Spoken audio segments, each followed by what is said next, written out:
போல் என் ஜபங்க ஏற்றுக்கொள்ளும் ஐயா.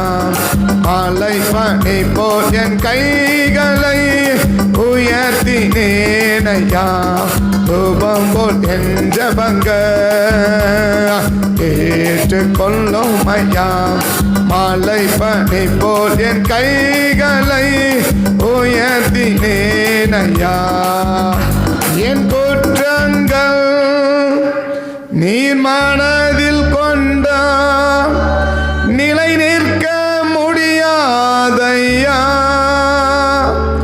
என் குற்றங்கள் நீர் மனதில் கொண்டா நிலை நிற்க முடியாதையா. மன்னிப்பு தருபவரே உம்மைத்தான் தேடுகிறேன். மன்னிப்பு தருபவரே உம்மைத்தான் உம்மை நோக்கி கதறுகிறேன். விரைவாய் உதவி செய்யும். உம்மை நோக்கி கதறுகிறேன். விரைவாய் உதவி செய்யும். தூபம் போல் என் ஜபங்க ஏற்று கொள்ளும் ஐயா.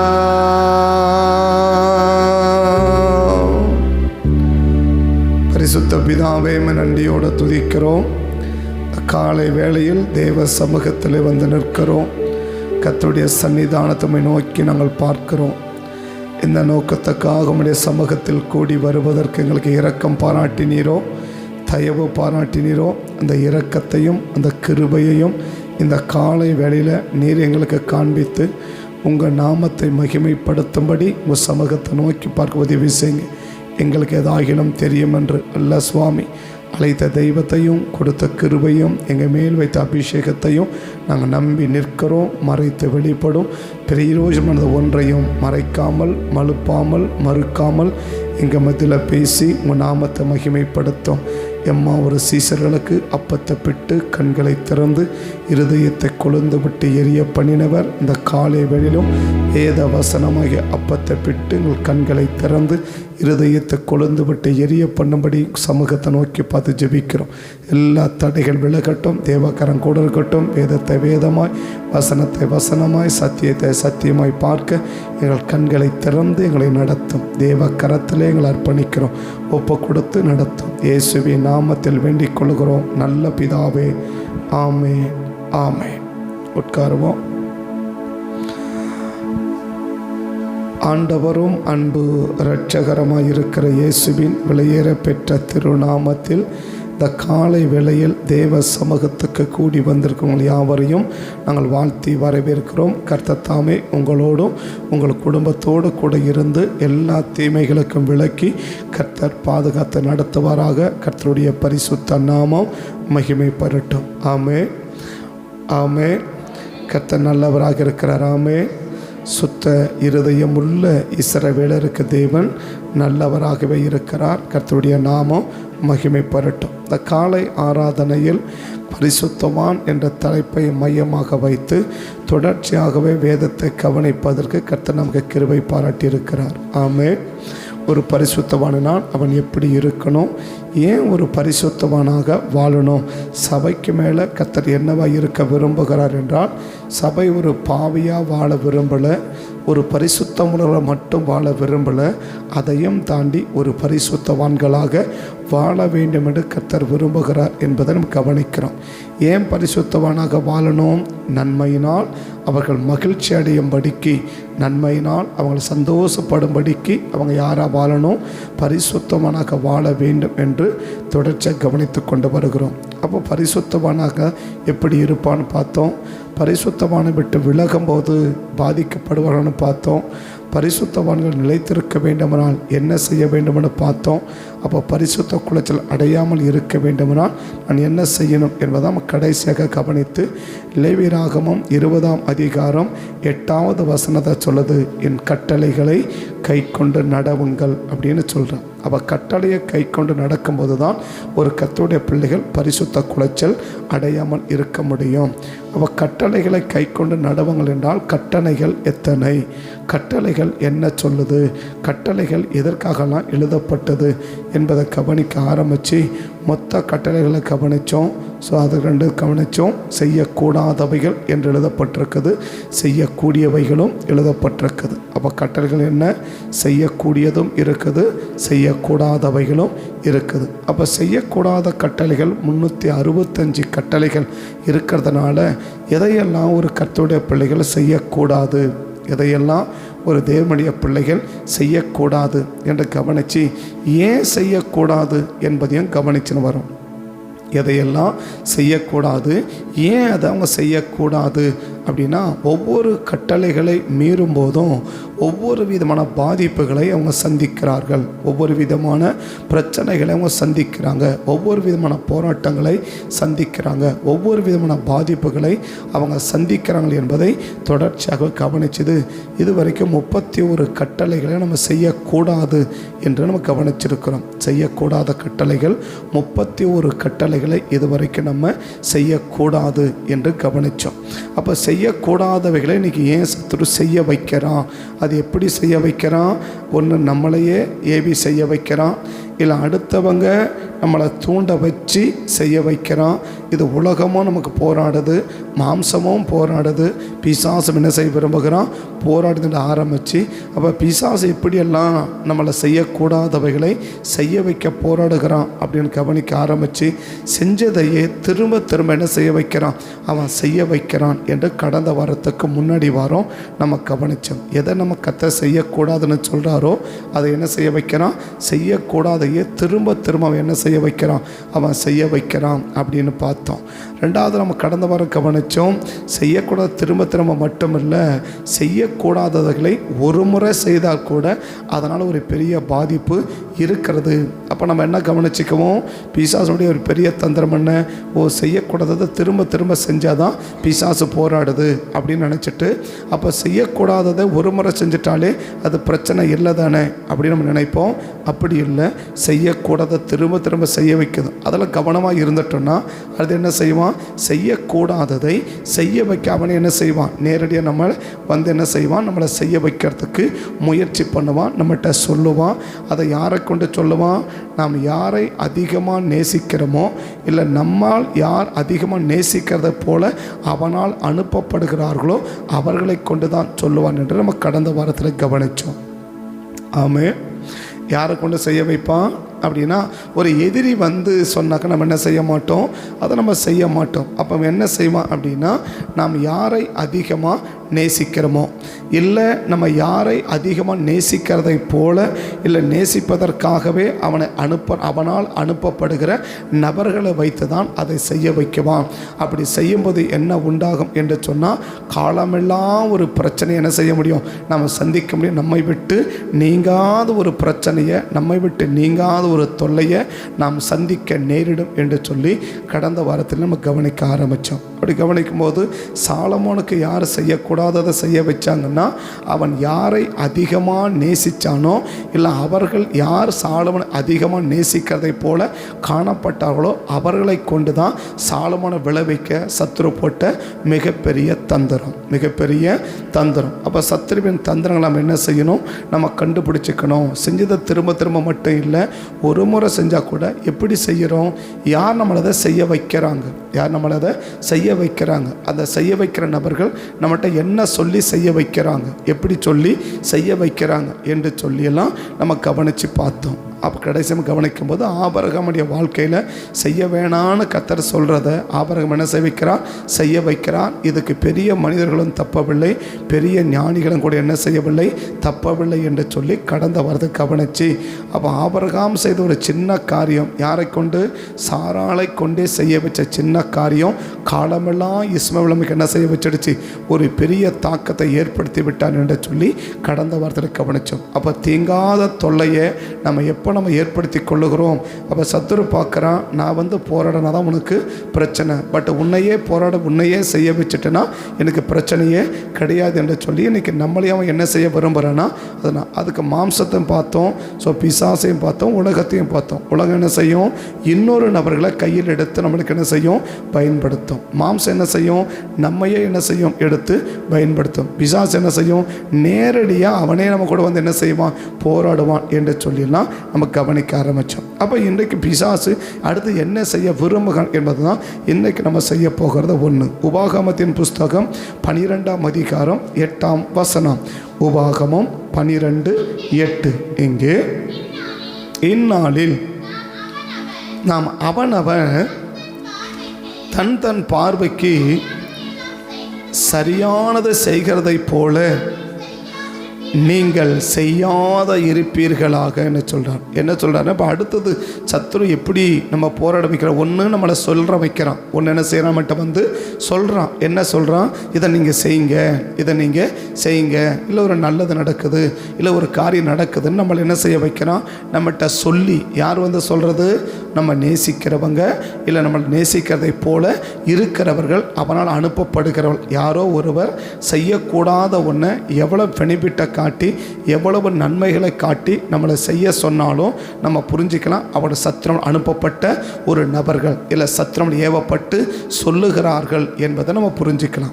ஸோ இன்றைக்கி நம்ம என்ன கவனிக்க போகிறோம்னா, இன்றைக்கி சொல்லும்போது என்ன புரிஞ்சிக்கலாம், ஓ இது என்ன செய்யக்கூடாது, இது செய்யக்கூடாது அப்படின்னு ஆண்டவர் சொல்லியிருக்கிறாரு, இவங்க சொல்கிறாங்கன்னா இவங்க சத்திரம் அனுப்பப்பட்டவங்கள கூட இருக்கலாம் என்று சொல்லி நம்ம விலகுவதற்கு வாய்ப்புகள் உண்டு. அப்போ அவன் அடுத்தது என்ன செய்கிறான் அப்படின்னா, அடுத்தவர்களை செய்ய வச்சு ஒரு ஆசீர்வாதமான காரியத்தை நமக்கு கண்ணுக்கு முன்னாடி காட்டி நம்மளை செய்ய வைக்கிறோம். அடுத்தவன் என்ன செய்ய வைக்கிறான், அவனவன் தன் தன் பார்வைக்கு நலமானதை செய்கிறதை போல நீங்கள் என்ன செய்யாதிருப்பீர்களாக, நீங்கள் செய்யாத இருப்பீர்களாக. இப்போ அவன் என்ன செய்கிறான் அப்படின்னா, அப்போ நம்ம பார்க்குறோம், என்ன பார்க்குறோம், அவங்க செய்கிறாங்க, அது எப்படி இருக்குது, ரொம்ப நல்லதானே இருக்குது, அப்போ நாமளும் என்ன செய்யலாம், செய்யலாமே. ஒரு வேளை அவங்க செஞ்சு பாதிக்கப்பட்டிருக்கிறாங்கன்னா நம்ம என்ன செய்யலாம், அதை நம்ம செய்ய வேண்டிய அவசியம் இல்லை, இல்லையா. 1 கொரிந்தியர் 10ஆம் அதிகாரத்தில் 5வது வசனத்திலேருந்து பார்த்தீங்கன்னா சில திருஷ்டாந்தங்களை கர்த்தர் நமக்கு எழுதி வச்சிருக்கிறார். என்ன எழுதி வச்சிருக்கிறார், அப்படி இருந்தும் அவர்களில் அதிகமான பேரிடத்தில் தேவன் பிரியமாய் இருந்ததில்லை, ஆதலால் வனாந்தரத்திலே அவர்கள் அழிக்கப்பட்டார்கள். அவர்கள் இச்சித்ததை போல பொல்லாங்கனை இச்சியாதிருப்போமாக. இவைகள் நமக்கு திருஷ்டாந்தங்களாய் இருக்கிறது. ஜனங்கள் புசிக்கவும் குடிக்கவும் உட்கார்ந்து விளையாட எழுந்ததால் என்று எழுதியிருக்கிறது. அவர்களில் சிலர் விக்கிரக ஆராதனைக்காரர் ஆனது போல நீங்களும் ஆகாதிருப்பீர்களாக. அவர்களில் சிலர் வேசித்தனம் பண்ணி ஒரே நாளில் 23 விழுந்து போனார்கள். அதுபோல இதெல்லாம் நமக்கு என்ன எழுதியிருக்கிறாரு, நமக்கு எச்சரிப்பாக எழுதியிருக்கிறார். அவர்களுக்கெல்லாம் இது திருஷ்டாந்தமாக நடந்தது, நமக்கு முற்காலத்தில் இருக்கிற நமக்கோ எச்சரிப்பு உண்டாகும்படி எழுதியிருக்கிறார். இப்போ நம்ம என்ன பார்க்கலாம், ஓ நம்ம என்ன செய்யக்கூடாது, விக்கிரகாதனை படைச்சதை புசிக்கக்கூடாது, புசிச்சா என்ன ஆகும், அவங்களுக்கு வந்த பாதிப்பு நமக்கும் வரும். அப்போ நம்ம என்ன ஆகிடுவோம், ஒரு எச்சரிப்பு அடைஞ்சிருவோம், இல்லையா. ஒரு எச்சரிப்பு என்ன செய்வோம், அடைஞ்சிருவோம். இப்போ அடுத்து என்ன பார்க்குறோம், ஓ அவங்க விபச்சாரம் பண்ணுறாங்க, நம்ம என்ன செய்யக்கூடாது, பண்ணக்கூடாது, பண்ணால் நம்ம என்ன ஆகும், அவங்கள போல பாதிப்பு நமக்கும் வரும். அவங்க என்ன செய்கிறாங்க, இச்சிக்கிறாங்க. நாம் என்ன செய்யக்கூடாது, இச்சிக்கக்கூடாது. ஒருவேளை அவங்க செய்கிறது ஒரு பாதிப்பை சந்திருக்குமானால் நமக்கு என்ன உண்டாகும், ஒரு பயம் வரும். ஓ, நம்ம என்ன செய்யக்கூடாது, அப்படி செய்யக்கூடாதுப்பா. ஆனால் அதையும் தாண்டி துணிகரமாக செய்கிறவங்க இருக்கிறாங்க, அது அவங்களுடைய பாடு. ஆனால் நமக்கு என்ன உண்டாகும், ஏன் அவங்களுக்கு எச்சரிப்பு நடக்குது, ஏன் அவங்களுக்கு ஒரு பாதிப்பு நடக்குது, நமக்கு ஒரு எச்சரிப்பை உண்டாக்குவதற்காக, நமக்கு ஒரு பாதிப்பு வரக்கூடாது என்பது தடுப்பதற்காக தேவன் என்ன செய்கிறார், அவர்களுக்கெல்லாம் திருஷ்டாங்கமாக நடந்துச்சு. ஆனால் நமக்கு ஏன் புதிய ஏற்பாடு எழுதுறாரு, இப்படி செஞ்சீங்கன்னா இந்த பாதிப்பு என்ன செய்யும், உங்களுக்கு வரும். இப்போ நம்ம என்ன சொல்கிறோம்னா, இப்போ ஒரு ஆள் செய்கிறது ஒரு பாதிப்பு அவனுக்கு ஏற்படுத்துது அப்படின்னா நம்ம என்ன செய்யலாம், கவனமாக இருக்கலாம். ஓ, நம்ம அதை செஞ்சால் அவனுக்கு பாதிக்கப்படும், நம்ம என்ன செய்ய முடியும், பாதிப்படைய முடியும். அதனால் நம்ம என்ன செய்யக்கூடாது. இன்னைக்கு சத்துரு அதை காட்ட மாட்டான். ஒரு ஆள் செய்கிறது நன்மையாக முடிகிறதை போல அவனை செய்ய வைக்கிறான். அவனை செய்ய வச்ச உடனே இப்போ அடுத்து நமக்கு என்ன தோணும், அவங்க தப்பாக செஞ்சிருந்தா என்ன செஞ்சுருப்பாங்க, பாதிக்கப்பட்டிருப்பாங்கல்ல. ஆனால் அவங்க என்ன செய்யலை, அவங்க பாதிக்கப்படலையே அப்படின்னு என்னவா இருக்கும், அது சரியாக தானே இருக்கும். அப்போ நாம் என்ன செய்யலாம், அதையே செய்யலாமே அப்படின்ற எல்லைக்குலக நம்மளை கொண்டு போகுவான். அப்போ அடுத்தவங்க செய்கிறது பாதிக்கப்படலை என்று என்ன செஞ்சிடக்கூடாது, நாம் நினைச்சிடக்கூடாது. அடுத்தவங்க செய்கிறது ஏன் ஆசீர்வாதமாக முடிகிறது அப்படின்னா, நம்முடைய தவறுகள் நம்மளை கர்த்தர் குறைக்க வேண்டும் என்பதற்காகவே அவனை கர்த்தர் ஆசீர்வதிக்க வைக்கிறார். நம்மளை குறைக்க வேண்டும் என்பதற்காகவே அவனை கர்த்தர் என்ன செய்ய வைக்கிறார்னா, ஆசீர்வதிக்க வைக்கிறார். நியாயாதிபதிகளை நீங்கள் பார்த்தீங்கன்னா, இஸ்ரவேல் ஜனங்கள் கர்த்தருடைய பார்வைக்கு பொல்லா பணத்தை செய்வார்கள். அவனுக்கு சத்துருக்கள் என்ன செய்வார், தேவன் விற்று போடுவார். அவங்க 40 வருஷம் ஒடுக்கினாங்க, 7 வருஷம் ஒடுக்கினாங்க, அவங்க விளைச்சல்லாம் எடுத்தாங்க. இப்போ விளைச்சலை எடுக்கிறவன் யாரு, மீதியானியர் இல்லையா. இவன் விதைக்கிறான், அவன் அறுவடை செய்கிறான். இப்போ இவனுக்கு என்ன தோணும், அவன் நல்லா தானே இருக்கிறான். இப்போ அவன் நல்லா இருக்கிறதுக்கு காரணமே என்ன, இப்போ நம்ம விதைக்கிறோம், அதை என்ன செய்கிறான், எதிரி பறிச்சுன்னு போகிறான். இப்போ அவன் எப்படி இருக்கிறான், நல்லா இருக்கிறான் இல்லையா. அவன் நல்லா இருக்கிறதுக்கு காரணமே என்ன, நம்ம தவறு அவனை நல்லா இருக்க வைக்குது. இன்றைக்கி நம்ம எப்படி, அவன் சத்துரு எப்படி திருப்பிடுவான் தெரியுமா, இது இப்படி உணர வைக்க மாட்டான். எப்படி, ஸோ நம்ம மிஸ்டேக் பண்ணுறோம், நம்ம விளைச்சத்தை என்ன செய்கிறாரு, தேவன் சத்துருவுக்கு கொடுக்குறாரு அப்படின்னு நம்ம நினைக்க மாட்டோம் இல்லையா. நீதிமொழியின் புஸ்தகம் 5ஆம் அதிகாரமாக 3ஆம் வசனமாக பாருங்கள். அவள் வாசலை கிட்டி சேராயாக, அப்படி கிட்டி சேர்ந்தால் உன் பலனை அந்நியருக்கும் மற்றவர்கள் கொடுப்பாயின்னு சொல்லி நீதிமொழி ஒரு வசனம் உண்டு. 4ஆவது அதிகாரமாக 5ஆவது அதிகாரமாக பாருங்கள். அவள் வீட்டை கிட்டி சேராயாக, 5ஆம் அதிகாரம் 8ஆவது வசனம் பாருங்கள். உன் வழியை அவளுக்கு தூரப்படுத்து, அவளுடைய வீட்டின் வாசலை கிட்டி சேராயாக, சேர்ந்தால் உன் மேன்மையை அந்நியருக்கும் உன் ஆயுசின் காலத்தை கொடுத்து விடுவாய். இப்போ நம்ம என்ன பார்க்குறோம், உன் செல்வத்தினால் அந்நியர்கள் திருப்தி ஆகிறாங்க இல்லையா. இப்போ நம்ம என்ன பார்க்குறோம், அவன் நல்லா இருக்கிறானே, அடுத்த வார்த்தை கூட, உன் பிரயாசத்தின் பலன் புறத்தினடி வீட்டினே. இப்போ நம்ம பலன் எங்கே போய் சேருது, அடுத்த வீட்டில் சேருது இல்லையா. இப்போ அவன் எப்படி இருப்பான், இப்போ நம்ம தொடர்ந்து படி. ஒன்று பொருளாதாரத்தில் மட்டும் பாதிக்கப்படலை, சரீரமும் சேர்ந்து பாதிக்கப்படுது இல்லையா. ஒன்று பொருளாதாரம் பாதிக்கப்படுது, ரெண்டாவது என்ன, நம்ம சரீரமும் பாதிக்கப்படுது. உன் மாம்சமும் உருவழியும் போது இப்போ எந்த நிலைமைக்கு வந்துட்டான், ஒன்று பொருளாதாரமும் பயங்கரத்துக்கு வந்துட்டான், ரெண்டாவது சரீரம் பாதிக்கப்படுது. அது எப்படி போயிடுச்சு, உச்சக்கட்டல வாழ்வா சவா இன்னைக்கா நாளைக்கா நிலைமைக்கு போயிட்டான் இல்லையா. இப்போ என்ன தோணும் அவனுக்கு, அவன் நல்லா தானே இருக்கிறான், அவன் ஆஸ்வாதமாக இருக்கிறானே.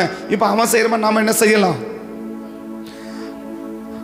இன்னைக்கு ஏன் மற்றவங்க செய்கிற மாதிரி நமக்கு எதை காட்டுவான்னா, அடுத்தவன் செய்கிறதுனால பாதிக்கப்படும் போது அந்த பாதிப்பை நமக்கு காட்ட மாட்டான். நல்ல ஒரு காரியத்தை நல்லா விளங்கிக்கோங்க. ஒரு காரியத்தை ஒருவர் செய்கிறாங்க, அதனால் அவங்க பாதிக்கப்படுறாங்கன்னா நம்ம எச்சரிப்படைஞ்சிருவோம். என்ன செஞ்சிருவோம்? நம்ம என்ன செய்யக்கூடாது, நம்ம செய்யக்கூடாது, நம்ம பாதிக்கப்படுவோம் அப்படின்னா ஒரு எச்சரிப்படைஞ்சிருவோம் இல்லையா? ஆனால் இப்போ என்ன சொல்கிறான் அவன் செய்வதனால அவன் கெடலை, அவன் எப்படி இருக்கிறான்?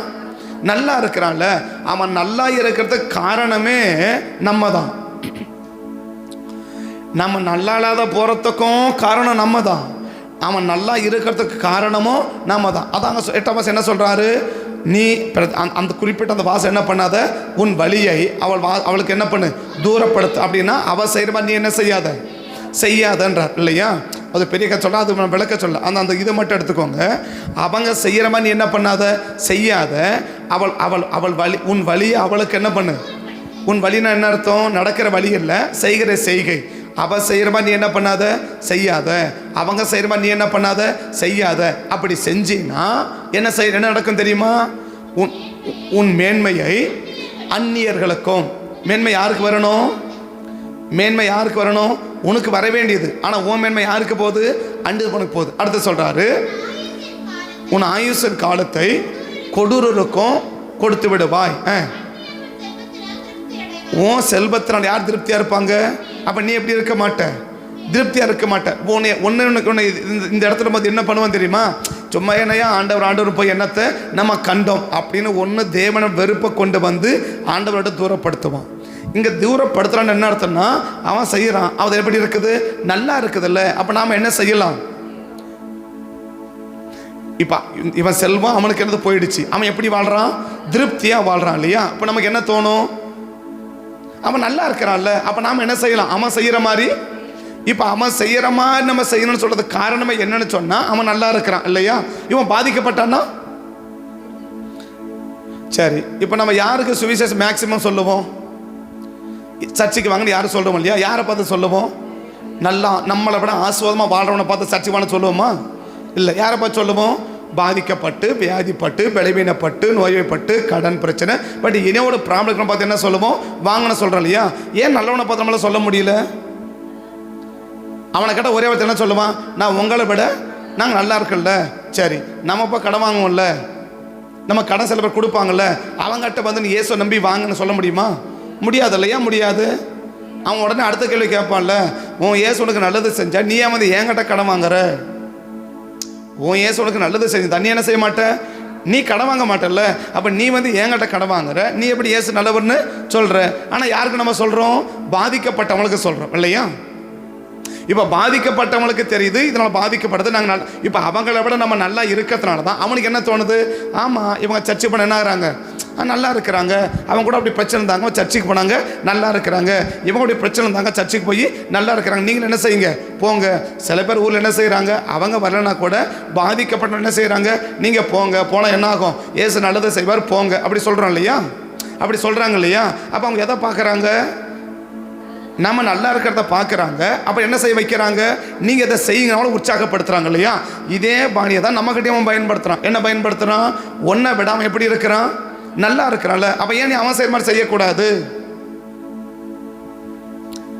இன்னைக்கு ஏன் நீ அவன் செய்கிற மாதிரி செய்யக்கூடாது? அப்போ நம்ம என்ன விரும்புகிறோம்? ஆமாம், அவன் அதை செய்கிறான், நல்லா இருக்கிறான், அப்போ நாம் என்ன செய்யலாம்? நம்ம அதை செய்யலாம் அப்படின்னு செய்ய வைக்கிறான். அவன் நல்லா இருக்கிறதுக்கு காரணமே நம்முடைய தவறுகள். ரட்சிப்பு நமக்கு கிடையாது. உண்மையான ரட்சிப்பு யாருக்கு தெரியுமா? யூதனுக்கு தான் உண்மையான ரட்சிப்பு. ஏன் நம்ம ரட்சிக்கப்பட்டிருக்கோம் தெரியுமா? யூதனுடைய இருதய கடினம் தான் நமக்கு என்ன கொண்டு வந்திருக்கு? ரட்சிப்பை கொண்டு வந்திருக்கு. இதை பவுல் ரோமருக்கு என்ன செய்வார்? அழகாக எழுதுவார். என்ன எழுதுவார்? நீங்கள் ரட்சிக்கப்பட்டு மேன்மை பாராட்டதப்பா, உண்மையான ஒளிமரக்களை என்ன பண்ணார்? வெட்டி போட்டுட்டு உன்னை போய் அந்த இடத்துல ஒட்ட வச்சிருக்கிறார். ஏன் தெரியுமா? அவங்க இருதயத்தினுடைய கடினம். அவனை சொல்லி பார்த்தாரு, அவன் என்ன செய்யலை? கேட்கல. அதனால் என்ன பண்ணிட்டாரு? புரஜாதிகளுக்கு ரட்சிப்பு அனுப்பிட்டார். புரஜாதிகளுக்கு அதுக்கு முடிக்கிற வசனம் கூட சேர்ந்து ரோமர் 11 இல்லையா? ரோமர் 11:17 சில கிளைகள் முறித்து போடப்பட்டிருக்க காட்டொலிவமாகிய நீ அவைகள் இருந்த இடத்தில் ஒட்ட வைக்கப்பட்டிருக்கிறாய். ஒலிவ மரத்தின் வேருக்கும் சாரத்துக்கும் உடன் பங்காளியே இருந்தாயானால் அந்த கிளைகளுக்கு விரோதம் என்ன செய்யாத? மேன்மை பாராட்டாத. மேன்மை பாராட்டுவாயானால் பெருமை பாராட்டுவாயானால் நீ வேரை சுமக்காமல் வேறு உம்மை சுமக்குது என்று அறிந்து கொள். நான் வைக்கப்படுவதற்கு நீ என்ன சொல்ற? என்னை ஒட்ட வைக்கிறதுக்காக என்ன செஞ்சிருக்கிற?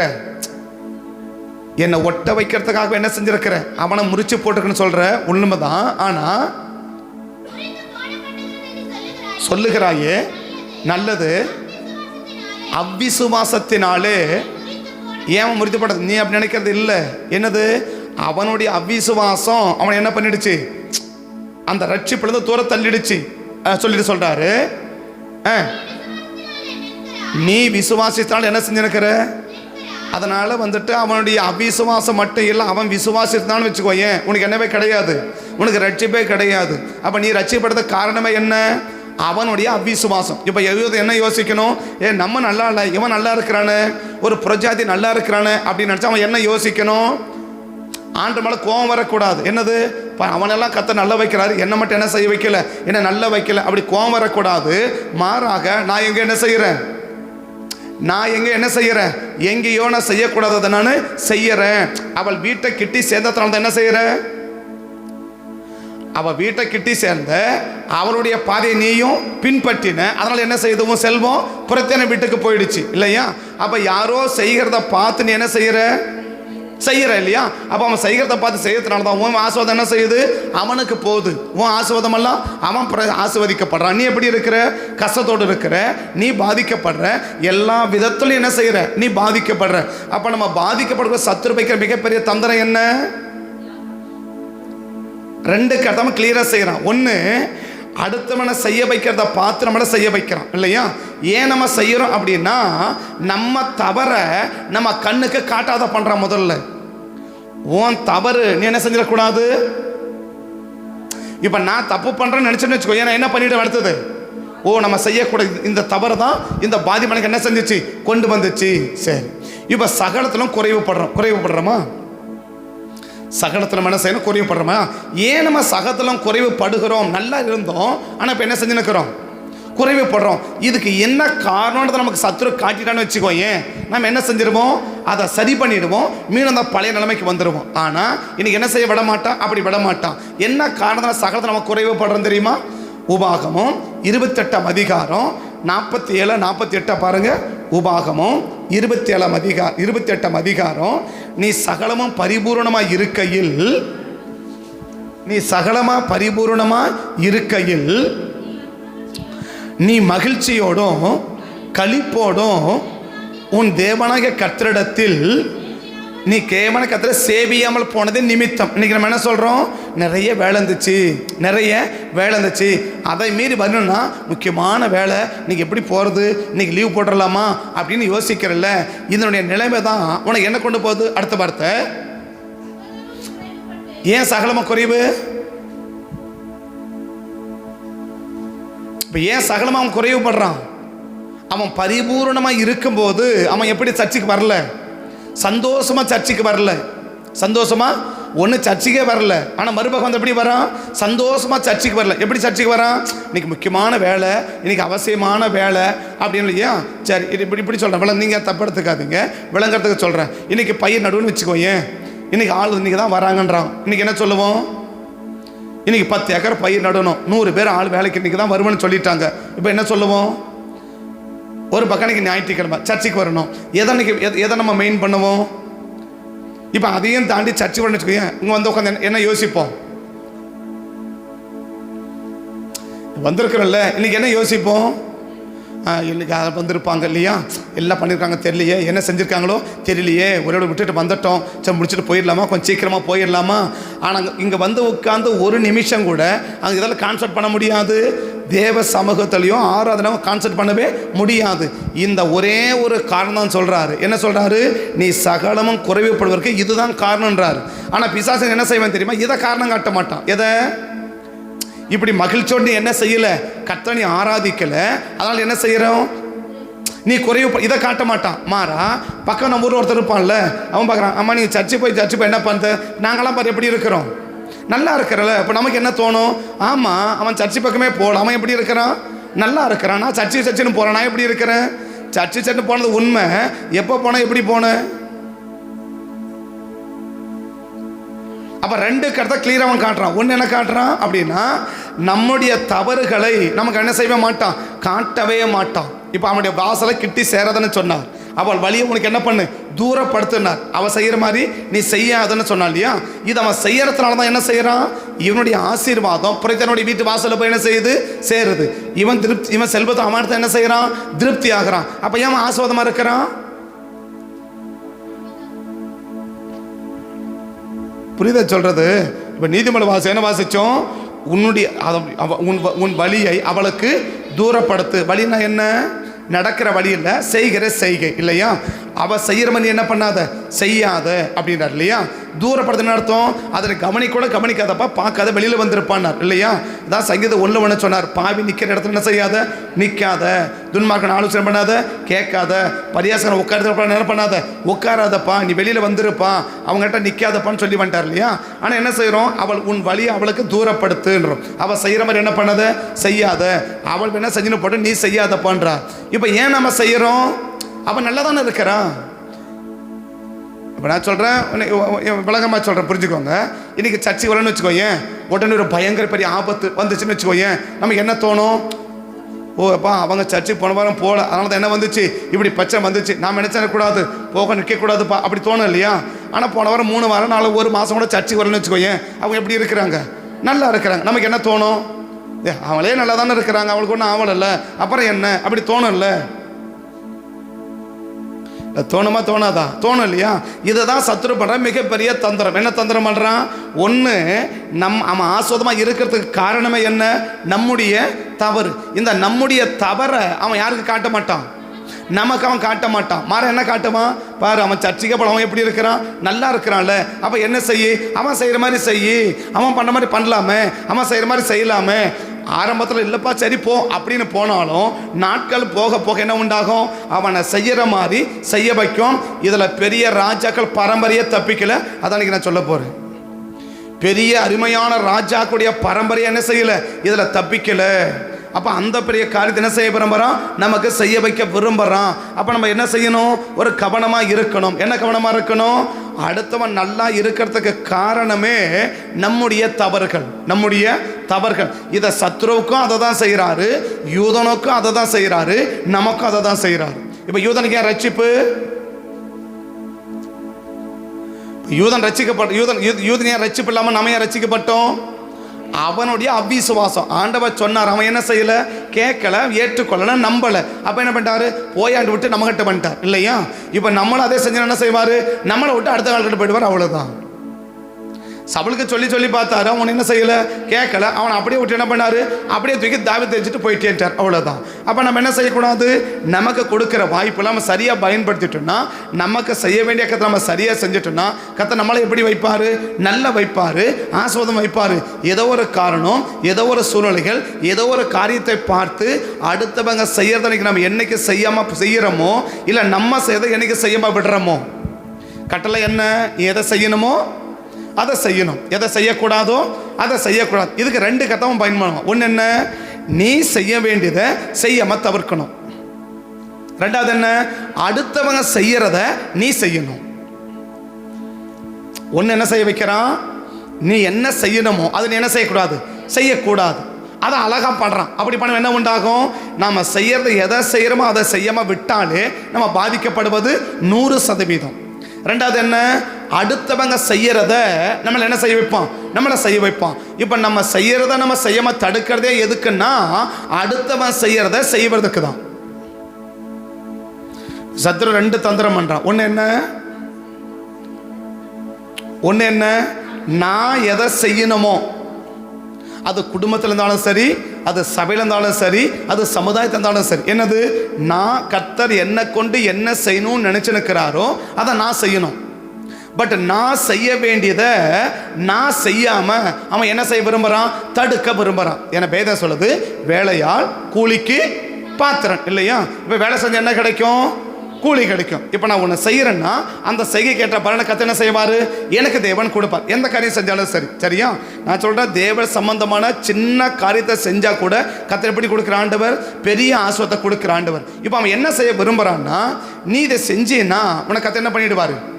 ஆசீர்வதிச்சிருவார். அப்போ நீ என்ன செய்ய வேண்டாம்? நீ செய்ய வேண்டியதை நீ செய்யாம தடுக்க என்ன வழி? இன்னைக்கு நீ செய்யணுமா? பட் நீ செய்ய வேண்டியதை நீ செய்யாம, பட் நான் செய்யலைனாக்கா அதுக்கு வேற ஆளே இல்லாமலாம் இல்லை. இப்போ தேவன் என்ன விரும்புறா? இதை செய்ய வச்சு உன்னை என்ன செய்யணும்? ஆசீர்வதிக்கணும் இல்லையா? உன்னை செய்ய வச்சு என்ன செய்யணும்? கர்த்தரை ஆசீர்வதிக்கணும். ஆனால் அவன் என்ன பண்ணுறான்னா, இல்லை இதை செஞ்சீன்னா கர்த்தர் என்ன பண்ணிடுவார்? ஆசீர்வதிச்சிருவார். அப்படி என்ன செய்ய வேண்டாம்? இதை செய்யாமல் தடுக்க என்ன வழி? பட் யாரையோ ஒன்றை எழுப்பு. யாரோ ஒன்று எழுப்பு. ஒன்று அவங்க சொல்ல வச்சு எழுப்பு. ஒன்று அவன் நேரடி என்ன செய்வான்? நீ செய்யற தப்பையே திரும்ப செஞ்சு அதை பண்ணு. இல்லை யாரையாவது எழுப்பி ரொம்ப நீ நேசிக்கிற ஆள், நீ சர்ச்சை கிளம்புவ, அப்போ தான் முக்கியமான ஆள் வருவாங்க இல்லையா? நீ சர்ச்சை எப்படி கிளம்ப, அப்போ தான் யார் வருவாங்க? முக்கியமான ஆள் வருவாங்க இல்லையா? அப்போ தான் முக்கியமான ஒரு ஃபோன் கால் வரும் இல்லையா? இப்போ டைம் என்ன ஆகிடும்? மணி 10 மணி. ஒருவேளை நீ என்ன செய்ய வேண்டியதாக இருக்கலாம், ஒருவேளை ஆயுதம் பண்ண வேண்டியதாக இருக்கலாம், இல்லை ஒரு பாட வேண்டியதாக இருக்கலாம், ஒரு ஜெபிக்க வேண்டியதாக இருக்கலாம், எனிபடி இல்லை பாய் விரிக்க வேண்டியதாக இருக்கலாம், ஏதோ ஒரு வேலையை செய்ய வேண்டியதாக இருக்கலாம். பட் அந்த வேலையை செய்யாம என்ன செய்ய விரும்புகிறான்? தடுக்க விரும்புகிறான். எதுக்கு தடுக்க விரும்புகிறான்?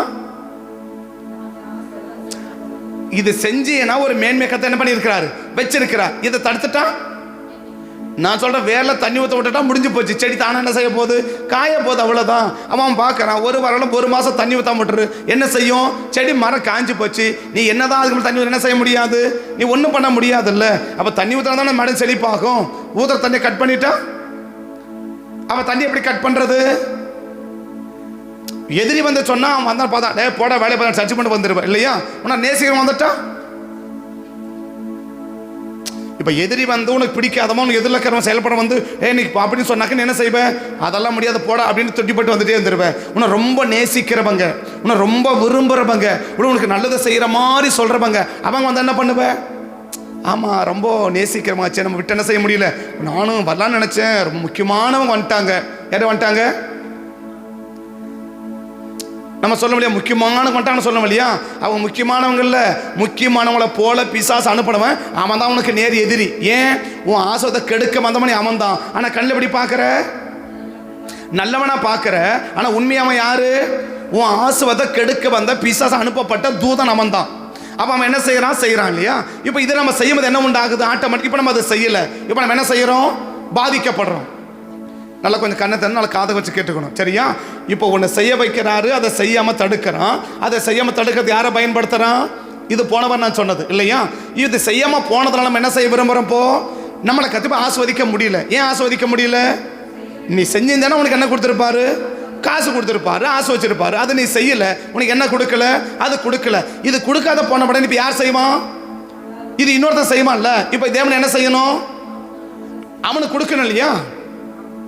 இப்போ அவனுக்கு, இப்போ இது அவனுக்கு பண்ண, அவன் எப்படி மாறுவான்? ஆஸ்வாதம் மாறுவான். இப்போ இவன் யாரை பார்க்குறான்? அவனை பார்க்குறான். அவன் என்ன செய்ய விரும்புகிறான்? நல்லா இருக்கிறானு. அவன் என்ன இருக்கிறான்? நல்லா இருக்கிறானு. இவன் எப்படி இருக்கிறான்? நல்லா இருக்கிறானு. அப்படின்னா இப்போ எதை செய்ய விரும்புகிறோம்?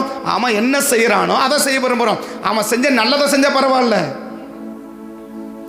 அவன் செய்ய வைக்கிற நல்லதை செஞ்சால் பரவாயில்ல. இப்போ நம்ம நீதிமன்ற வாசிச்சு இல்லையா? இப்போ நம்ம என்ன செஞ்சால் போதும்? அவங்க செய்கிற மாதிரி உன்னை செய்ய வச்சுட்டா போதும் இல்லையா? இப்போ அவங்க செய்கிற மாதிரி செய்யணும்னா நீ செய்யாமல் என்ன செய்யணும்? நீ செய்யறத நீ செய்யாம, அந்த வசனத்தில் 2 அர்த்தம் இருக்குது. ஒன்று என்ன? அவள் செய்கை, உன் செய்கை அவளுக்கு தூரப்படுத்துன்றார் இல்லையா? இப்போ நீ செய்ய வேண்டியது வேற, நீ செய்ய வேண்டியது வேற. இப்போ அவன் என்ன செய்ய விரும்புகிறான்? நீ அவ கிட்ட சேர்ந்த உடனே அவன் செய்கிற மாதிரி நீ செய்வல்ல. இப்போ உன் செய்கை என்ன பண்ணி போச்சு? தடைப்பட்டு போச்சு. உன் செய்கையை அவளுக்கு தூரப்படுத்துன்றாரா? உன் வழி அவளுக்கு என்ன படுத்து? தூரப்படுத்துன்றாரா? ஏன் தூரப்படுத்த சொல்றாரு? அது நீ செய்ய வேண்டியது இல்லை, அது நீ செய்ய வேண்டியது இல்லை. அப்ப நீ செய்ய வேண்டியது என்ன? வேற ஒன்று இருக்குது. அப்ப அவன் என்ன செய்ய விரும்புறான்? அப்ப ஏன் கிட்ட சேர்ற? உன் வழியை அவளுக்கு தூரப்படுத்தா. சரி, ஏன் கிட்ட போற? அவங்க வழியை கட்டுக்க ஏன் கிட்ட போற? கிட்ட பண்ண கட்டுக்க முடியும் இல்லையா? தூரம் பார்த்தா தெரியுமா? கிட்ட பண்ண தெரியுமா? கெட்ட பணம் தெரியும் இல்லையா? ஏன் ஒரு நெருக்கத்தை ஏற்படுத்துறான்? யாரோட நெருக்கமா இருக்கக்கூடாத நெருக்கத்தை ஏற்படுத்துறான் இல்லையா? எதுக்கு நெருக்கத்தை ஏற்படுத்துறான்? அவங்க செய்யற மாதிரி நீ செய்யணும். இப்ப அவங்க செய்யற மாதிரி நீ செஞ்சினா நீ செய்யற மாதிரி நீ செய்ய முடியாது. இப்ப அவன் என்ன கையை வைக்கிறான்? நீ செய்யற மாதிரி என்ன செய்யக்கூடாது, நீ செய்யக்கூடாது. மற்ற என்ன செய்யணும்? அவங்க செய்யற மாதிரி நீ செய்யணும். இப்படி செஞ்சீன்னா உனக்கு என்ன வரும்? உன் மேன்மை அடுத்தவனுக்கு போயிடும். உன் செல்வம் அடுத்த என்ன செய்வான்? திருப்தி ஆகுவான். இப்ப நீ என்ன விரும்புற? அவன் நல்லா இருக்கான்ல, அப்ப நம்ம என்ன செய்யலாம்? அவன் செய்யற மாதிரி நம்ம செய்யலாம் அப்படின்னு செய்வ பத்தியா? இது என்ன உண்டாக்குனா இன்னும் அதிகப்படியான கேடு உனக்கு உண்டாக்கும். அதை என்ன உண்டாக்குன்னு கடைசி நான் சொல்றேன். அப்ப என்ன செய்யக்கூடாது? இன்னொருவர் செய்கிற ஒரு செய்கையை நாம் என்ன செய்யக்கூடாது? இனி ஆவிக்குரிய காரியமா இருந்தா கூட சரி. ஏன்னா சொல்ல வரேன்னா அதை அவங்கள கர்த்தர் செய்ய வைக்கிறார். அதை அவங்கள கர்த்தர் செய்ய வைக்கிறார். நம்மளை செய்ய வைக்கிறாரா? எல்லாரையும் கர்த்தர் ஒரே மாதிரி செய்ய வைக்க விரும்பல. எல்லாரையும் கர்த்தர் ஒரே மாதிரி செய்ய வைக்க விரும்பல. அவர்களை அவங்க செய்ய வைக்கிறார். ஓகே, அவங்களுக்கு தேவன் அதை என்ன செய்யறாரு? அனுமதிக்கிறார். அவங்க செய்யறத கர்த்தர் நமக்கு செய்ய சொன்னா நம்ம என்ன செய்யலாம்? நம்ம செய்யலாம். அப்ப என்ன செய்யுது? அவங்க உபவாசம் பண்றாங்க, நாமளும் உபவாசம் பண்ணலாம். அவனுக்கு உபவாசம் பண்ண ஜபம் சொல்லி கர்த்தர் அவனுக்கு ஏவரா. அவன் என்ன செய்யறான்? இப்ப நான் சொல்றேன், நான் தண்ணி கூட குடிக்காம இருக்கிறேன் இல்லையா? நீ இருப்பாக்கலாம். இப்ப நான் தண்ணி மட்டும் குடிச்சுட்டு இருக்கிறேன் இல்லையா? இப்ப நீ என்ன உண்டாகுது? மயக்க வருது இல்லையா? ஏன் வருது? இப்ப நான் என்ன சொல்றேன்? நான் அந்த உபவாசம் பண்ணேன், எப்படி உபவாசம் ஜெபம் பண்ணேன், கத்து பண்ணி ஆசு வச்சார் அப்படின்னு நான் சொல்றேன் இல்லையா? அப்ப உங்களுக்கு என்ன உற்சாகம் வரும்? ஓ, நாமளும் அப்படி உபவாசம் பண்ண ஜெபம் பண்ணா கத்திர ஆசீர்வாதம் சொல்லணும் இல்லையா? ஐயா, எனக்கு வச்ச வழி உபவாசம், பட் உனக்கு வச்ச உபவாசமானு பாரு. நீ எனக்கு என்ன சொல்லுறாரு? நீ இப்படி உபவாசம் இருந்தால் தான் நான் என்ன செய்ய முடியும்? ஆசீர்வதிப்பேன்னு கத்திர. அது எனக்கு வச்ச வழி. ஆனா உனக்கு அந்த உபவாசம் அனுமதிக்கிறாரா? அப்ப எங்களுக்கு அனுமதிக்க சாப்பிட்டு போயிடாத. ஆனா புரிஞ்சுக்கோ, என்ன புரிஞ்சுக்கோ? உன்னை சாப்பிட சொன்னா தாராளமா நீ சாப்பிடு. இப்ப நான் என்ன சொல்றேன்னா, கர்த்தர் சொன்னார்னா தாராளமா செஞ்சுட்டு போ. கர்த்தர் சொன்னார்னா, ஐயா எனக்கு என்ன சர்ச்சுக்கு ஆண்டவர் போக சொல்ல, என்ன வீட்டில் வேலை பார்க்க சொன்னா, கர்த்தர் சொன்னா தாராளமா செய்யன்றேன். அதை தாண்டி என்ன செய்ய வேண்டாம்? வர வேண்டாம். கர்த்தர் கொடுக்க வேணாம்னு சொன்னாரியா, நான் கொடுக்கல, தாராளமா செய்யி. கர்த்தர் ஜெபிக்க வேணாம்னு சொல்லியிருக்காரா, ஜெபிக்கல, நான் செய்ய, தாராளமா செய்யி. ஆனா யார் சொல்லணும்? அவர் சொல்லணும். பட் நீ என்ன செய்யணும்ன்றத அவர் தான் டிசைட் பண்ணும். அதான் சங்கீதம் 32:8 என்ன? சங்கீதம் 32:8 என்ன? சங்கீதம் 32:8 என்ன? சங்கீதம் 32:8 என்ன? நான் உனக்கு போதித்து நீ நடக்க வேண்டியதை. அப்ப நீ செய்ய வேண்டியது ஒண்ணு இருக்குது, நீ செய்யக்கூடாததும் இருக்குது, நீ செய்ய வேண்டியதும் இருக்குது. அப்படின்னா நீ செய்ய வேண்டியதை நீ செஞ்சாதான் அது உனக்கு என்னமா இருக்கும்? ஆசீர்வாதமா இருக்கும் இல்லையா? பட் நீ செய்ய வேண்டியதா அவங்க செய்யறாங்கன்னு சொல்லி இன்னைக்கு நான் செஞ்சேன்னு வச்சுக்கோயேன், இப்ப நான் செய்யறது தடைபடும். இது ஆவிக்குரிய காரியத்திலே கவனமா இருக்கணும். எதுல? இப்ப பிசாசு என்ன செய்வான்? ஓ சரி, இன்னைக்கு ஜெபத்துக்கு போனோம், கர்த்தர் ஜெபம் பண்ண சொல்றாரு, நம்ம ஜெபத்தை என்ன செய்யறான்? பிசாசு தடுக்கிறான். இல்ல இல்ல, சில வேளை பிசாசு போக சொல்லி அனுமதிப்பான். சில வேளையில பிசாசு என்ன செய்வான்? போக சொல்லி அனுமதிப்பான். எதுக்கு? பட் அந்த நேரத்தில் உன்னை கர்த்தர் ஏதோ ஒன்று செய்ய வைக்க நினைச்சிருப்பாரு. அந்த கருதை செய்யாம தடுக்க என்ன வழி? நான் சொல்றேங்க, உலக காரியத்தை மட்டும் நினைச்சிடாதீங்க, ஆவிக்குரிய காரியத்தில் நிதானமா இருங்க. ஆவிக்குரிய காரியத்திலும் நிதானம் பாருங்க. பிசாசம் ஒரே ஒரு தந்திரம் என்னது? ஒரு வேளை என்ன செய்யறான் அப்படின்னா, இப்ப பாக்குற, ஓ நம்ம ஜெபத்துக்கு போறோம், பிசாசு என்ன செய்யறான்? ஜெபத்தை தடுக்க வரான். ஓகே, கண்டுபிடிச்சிட்டு இல்லையா? அவன் அடுத்த பார்ப்பான். என்ன பார்ப்பான்? சரி, அடுத்த ஆள் அனுப்பி ஜெபத்துக்கு போனாதான் தடுக்கிறேன், நான் தடுக்கிறேன்னு சொல்லி கண்டுபிடிச்சிட்டு இல்லையா? இப்ப நான் என்ன செய்வேன் அப்படின்னா, உன்னை எதை தேவன் செய்யணும்னு விரும்புறாரோ, தேவன் ஒவ்வொரு நாளும் ஒவ்வொருவருக்கும் எதை வேணாலும் செய்ய கர்த்தர் விரும்பலாம் இல்லையா? அப்படின்னா என்னை கர்த்தர் இன்னைக்கு என்ன செய்ய விரும்புறாரு, அப்ப என்ன செய்ய விரும்பலாம். பட் என்னை கொண்டு எதை செய்யணுமோ அதை செய்யாம தடுக்க என்ன வழி? எதை செய்யக்கூடாதோ அதை செய்ய வைக்க அவன் என்ன பண்ணுமா? ஆவிக்குரிய காரியத்தையும் உற்சாகப்படுத்துமா. ஏன் உற்சாகப்படுத்துறான்? இப்ப நீ அதை செஞ்சாதான் உனக்கு ஆசீர்வாதமே தவிர நீ எல்லாம் செய்த உனக்கு ஆசீர்வாதம் கிடையாது. புரியுதா நான் சொல்றது? இப்ப உலக கருத்து மட்டும் இல்ல, இப்ப உன்னதமாக என்ன செய்ய விரும்புவான்? சரி, நீங்கள் தப்பாக எடுத்துக்கூடாது இல்லையா? சரி, உங்களை ஒரு 10 மணிக்கு ஏதோ ஒரு வேலை சர்ச்சில் செய்யணும்னு வச்சாலும் கத்த நினச்சா வச்சுக்கோங்க. நீங்கள் 10 மணிக்கு சர்ச்சில் ஏதோ நீங்கள் என்ன செய்ய வேண்டியது இருக்குது, ஒரு வேலை செய்ய வேண்டியது இருக்குன்னு நினச்சிக்கோங்க. இப்போ சத்திரம் என்ன பார்ப்பான், சர்ச்சுக்கு போ, எங்கே போ, இப்போ அப்போ ஒரு முக்கியமான ஒரு கதை அவன் கண்ணில் காட்டி அவன் என்ன பண்ணுமா, நீ காலையில் என்ன பண்ணு, போயிட்டு வந்துடு, முடிஞ்சு போச்சு. அப்போ சாயங்காலம் என்ன பண்ணலாம், அந்த வேலையை முடிச்சிடலாம். இப்போ எதுவும் முடிஞ்சு போச்சு, சர்ச்சுக்கும் போயிட்டோம், அந்த வேலையும் முடிஞ்சு போச்சு இல்லையா? உன்னை கர்த்தர் 5 மணிக்கு தான் போக சொன்னாரான்றத கன்ஃபார்ம் பண்ணிக்கோ. சபைக்கு வந்தும் ஆஸ்வதை இழந்து போயிடாத. ஏன்னா கர்த்தர் உன்னை கொண்டு என்ன செய்யணும்னு நினைச்சிருக்கிறாரோ அதை நீ செஞ்சாதான் உனக்கு அது என்னவா முடியும், ஆசீர்வாதமா முடியும். நீயா ஒரு முடிவெடுத்து நீயா ஒரு யோசனை பண்ணி, ஓ இப்படி பண்ணால் நல்லா இருக்கும், இதுவும் பண்ணலாம் அதுவும் பண்ணிக்கலாம் அப்படின்னு 7 மாங்க ஒரு கல்ல 7 மாங்காய் அடிக்கலாம், நீ 50 மாங்காய் கூட அடி. ஆனா கர்த்தர் சொல்றாரான்னு பாரு. ஏன்னா கர்த்தர் நம்மளை கொண்டு வேலையால் தான் கூலிக்கு பாத்திரன் இல்லையா? யாருக்கு கூலி கொடுப்பாரு? வேலை செய்யறவனுக்கு தான் கூலி கொடுப்பாரு. வழியா சும்மா உட்கார்ந்து பண்ண கர்த்தர் கூலி கொடுக்குற ஆண்டவர் கிடையாது. வேலை செய்யறவனுக்கு தான் கூலினா, ஒருவேளை 5 மணிக்கு வர சொல்லலாம், ஏதோ ஒரு காரியம் இருக்கலாம். இல்லை கர்த்தர் 10 மணிக்கு வர சொல்லலாம், இல்லை சாயங்காலம் வர சொல்றான். ஏனிபடி நான் சொல்ற ஒரே வார்த்தை என்ன, கர்த்தர் உன்னை செய்ய சொல்ல. ஏன்னா பைபிள் சொல்றது, நான் உனக்கு போதிச்சு, நான் உனக்கு என்ன செய்வேன், போதிச்சு நீ என்ன செய்யணும்ன்றத நான் உனக்கு சொல்லுவேன்றார். அப்ப யார் சொல்லக்கூடாது, அடுத்தவன் சொல்லக்கூடாது இல்லையா? ரெண்டாவது என்ன, நீயாவும் சொல்லிக்க கூடாது. இதுக்கு இப்படி பண்ணிக்கலாம் அப்படி பண்ணிக்கலாம், அவரு பாப்பா நீயே முடிவெடுப்ப, நான் எதுக்கு? அப்ப செஞ்சுட்டு ஆண்டவர் ஏன் ஆஸ்வதிக்கல? நான் உன்னை செய்ய சொன்னா, நான் உன்னை செய்ய சொன்னா, அப்ப நான் செய்ய சொல்லியிருந்தா நான் உன்னை என்ன செய்வேன், உன்னை ஆசீர்வதிப்பேன். அப்ப நான் உன்னை செய்ய சொல்லலனா, நான் உன்னை செய்ய சொன்ன நான் உன்னை என்ன பண்ணுவேன், உன்னை ஆசீர்வதிப்பேன் இல்லையா? ஈசாக்க எகிப்து இங்கே இருன்னு சொன்னார், இருந்தாலா என்ன பாதிப்பை சந்திச்சாரு? ஈசாக்கு மனைவியை எடுத்திருக்கணும், யாரு, அபிமெலேக்கு எடுத்திருக்கணும், தொட முடிஞ்சிச்சா? ஆனா அவன் சொல்றான், இதை யாராவது தொட்டைங்க உங்களை கொன்னே போடுவான்ட்டான் இல்லையா? அங்க விதைச்சான், என்ன எடுத்தான், 100 மடங்கு வர வர விருத்தி ஆனான். என்ன காரியம் பண்ணாலும் அவன் ஒரு கடலை 7 கடலை புடுனா கூட சரி, என்ன ஆகிட்டே இருக்குது, அடுத்த கடலை தண்ணி வந்துட்டே இருக்குது. 2 இடத்த 3வது என்ன செய்ய முடியல, எடுக்க முடியல. இவனே ஓடி பையா என்னை மன்னிச்சுவோங்க, எனக்கு காதுக்காக அப்படி காலை விட வச்சுட்டார் இல்லையா? எதனால? அப்ப கர்த்தர் உன்னை செய்ய வைப்பாரானா அது நமக்கு என்ன இருக்காது, பாதிப்பு நமக்கு இருக்காது. அப்ப பாதிக்கப்படுறன்னு என்ன அர்த்தம், கர்த்தர் செய்ய சொல்லல, உன்னை என்ன செஞ்சிருக்கணும், அடுத்தவங்க யாரோ உன்னை செய்யறாங்கன்னு நான் செஞ்சிருக்கணும். இல்ல எனக்கா தோணி என்ன பண்ணிருக்கணும், செஞ்சிருக்கணும். அப்ப நாம் செய்ய வேண்டியதை செய்யாம தடுக்க என்ன செய்யறான், ஆவிக்குரிய காரியத்திலும் அவன் நிதானம் பண்ணுவான். அப்ப நான் எதை என்ன செய்யணும், கர்த்தர் செய்ய சொல்றாரா, ஆண்டவரே செய்ய சொல்றாரா, ஒருவேளை எல்லாம் கண்டுபிடிக்க முடியல. அப்ப என்ன செய்யணும், இது இப்படி செய்யலாம் தோன்றும், இது என்ன செய்யலாம், செஞ்சா சரிதானா, இப்படி செஞ்சா சரிதானா, இது கரெக்ட் தானா, தேவ சத்தம் மட்டும் தான் இது இருக்குதா அப்படின்னு அந்த தேவ சத்தத்தை கேட்டு பணம் கட்ட என்ன செய்யணும், நம்ம கேட்டு கன்ஃபார்ம் பண்ணிக்கணும், உறுதிப்படுத்திக்கணும் இல்லையா?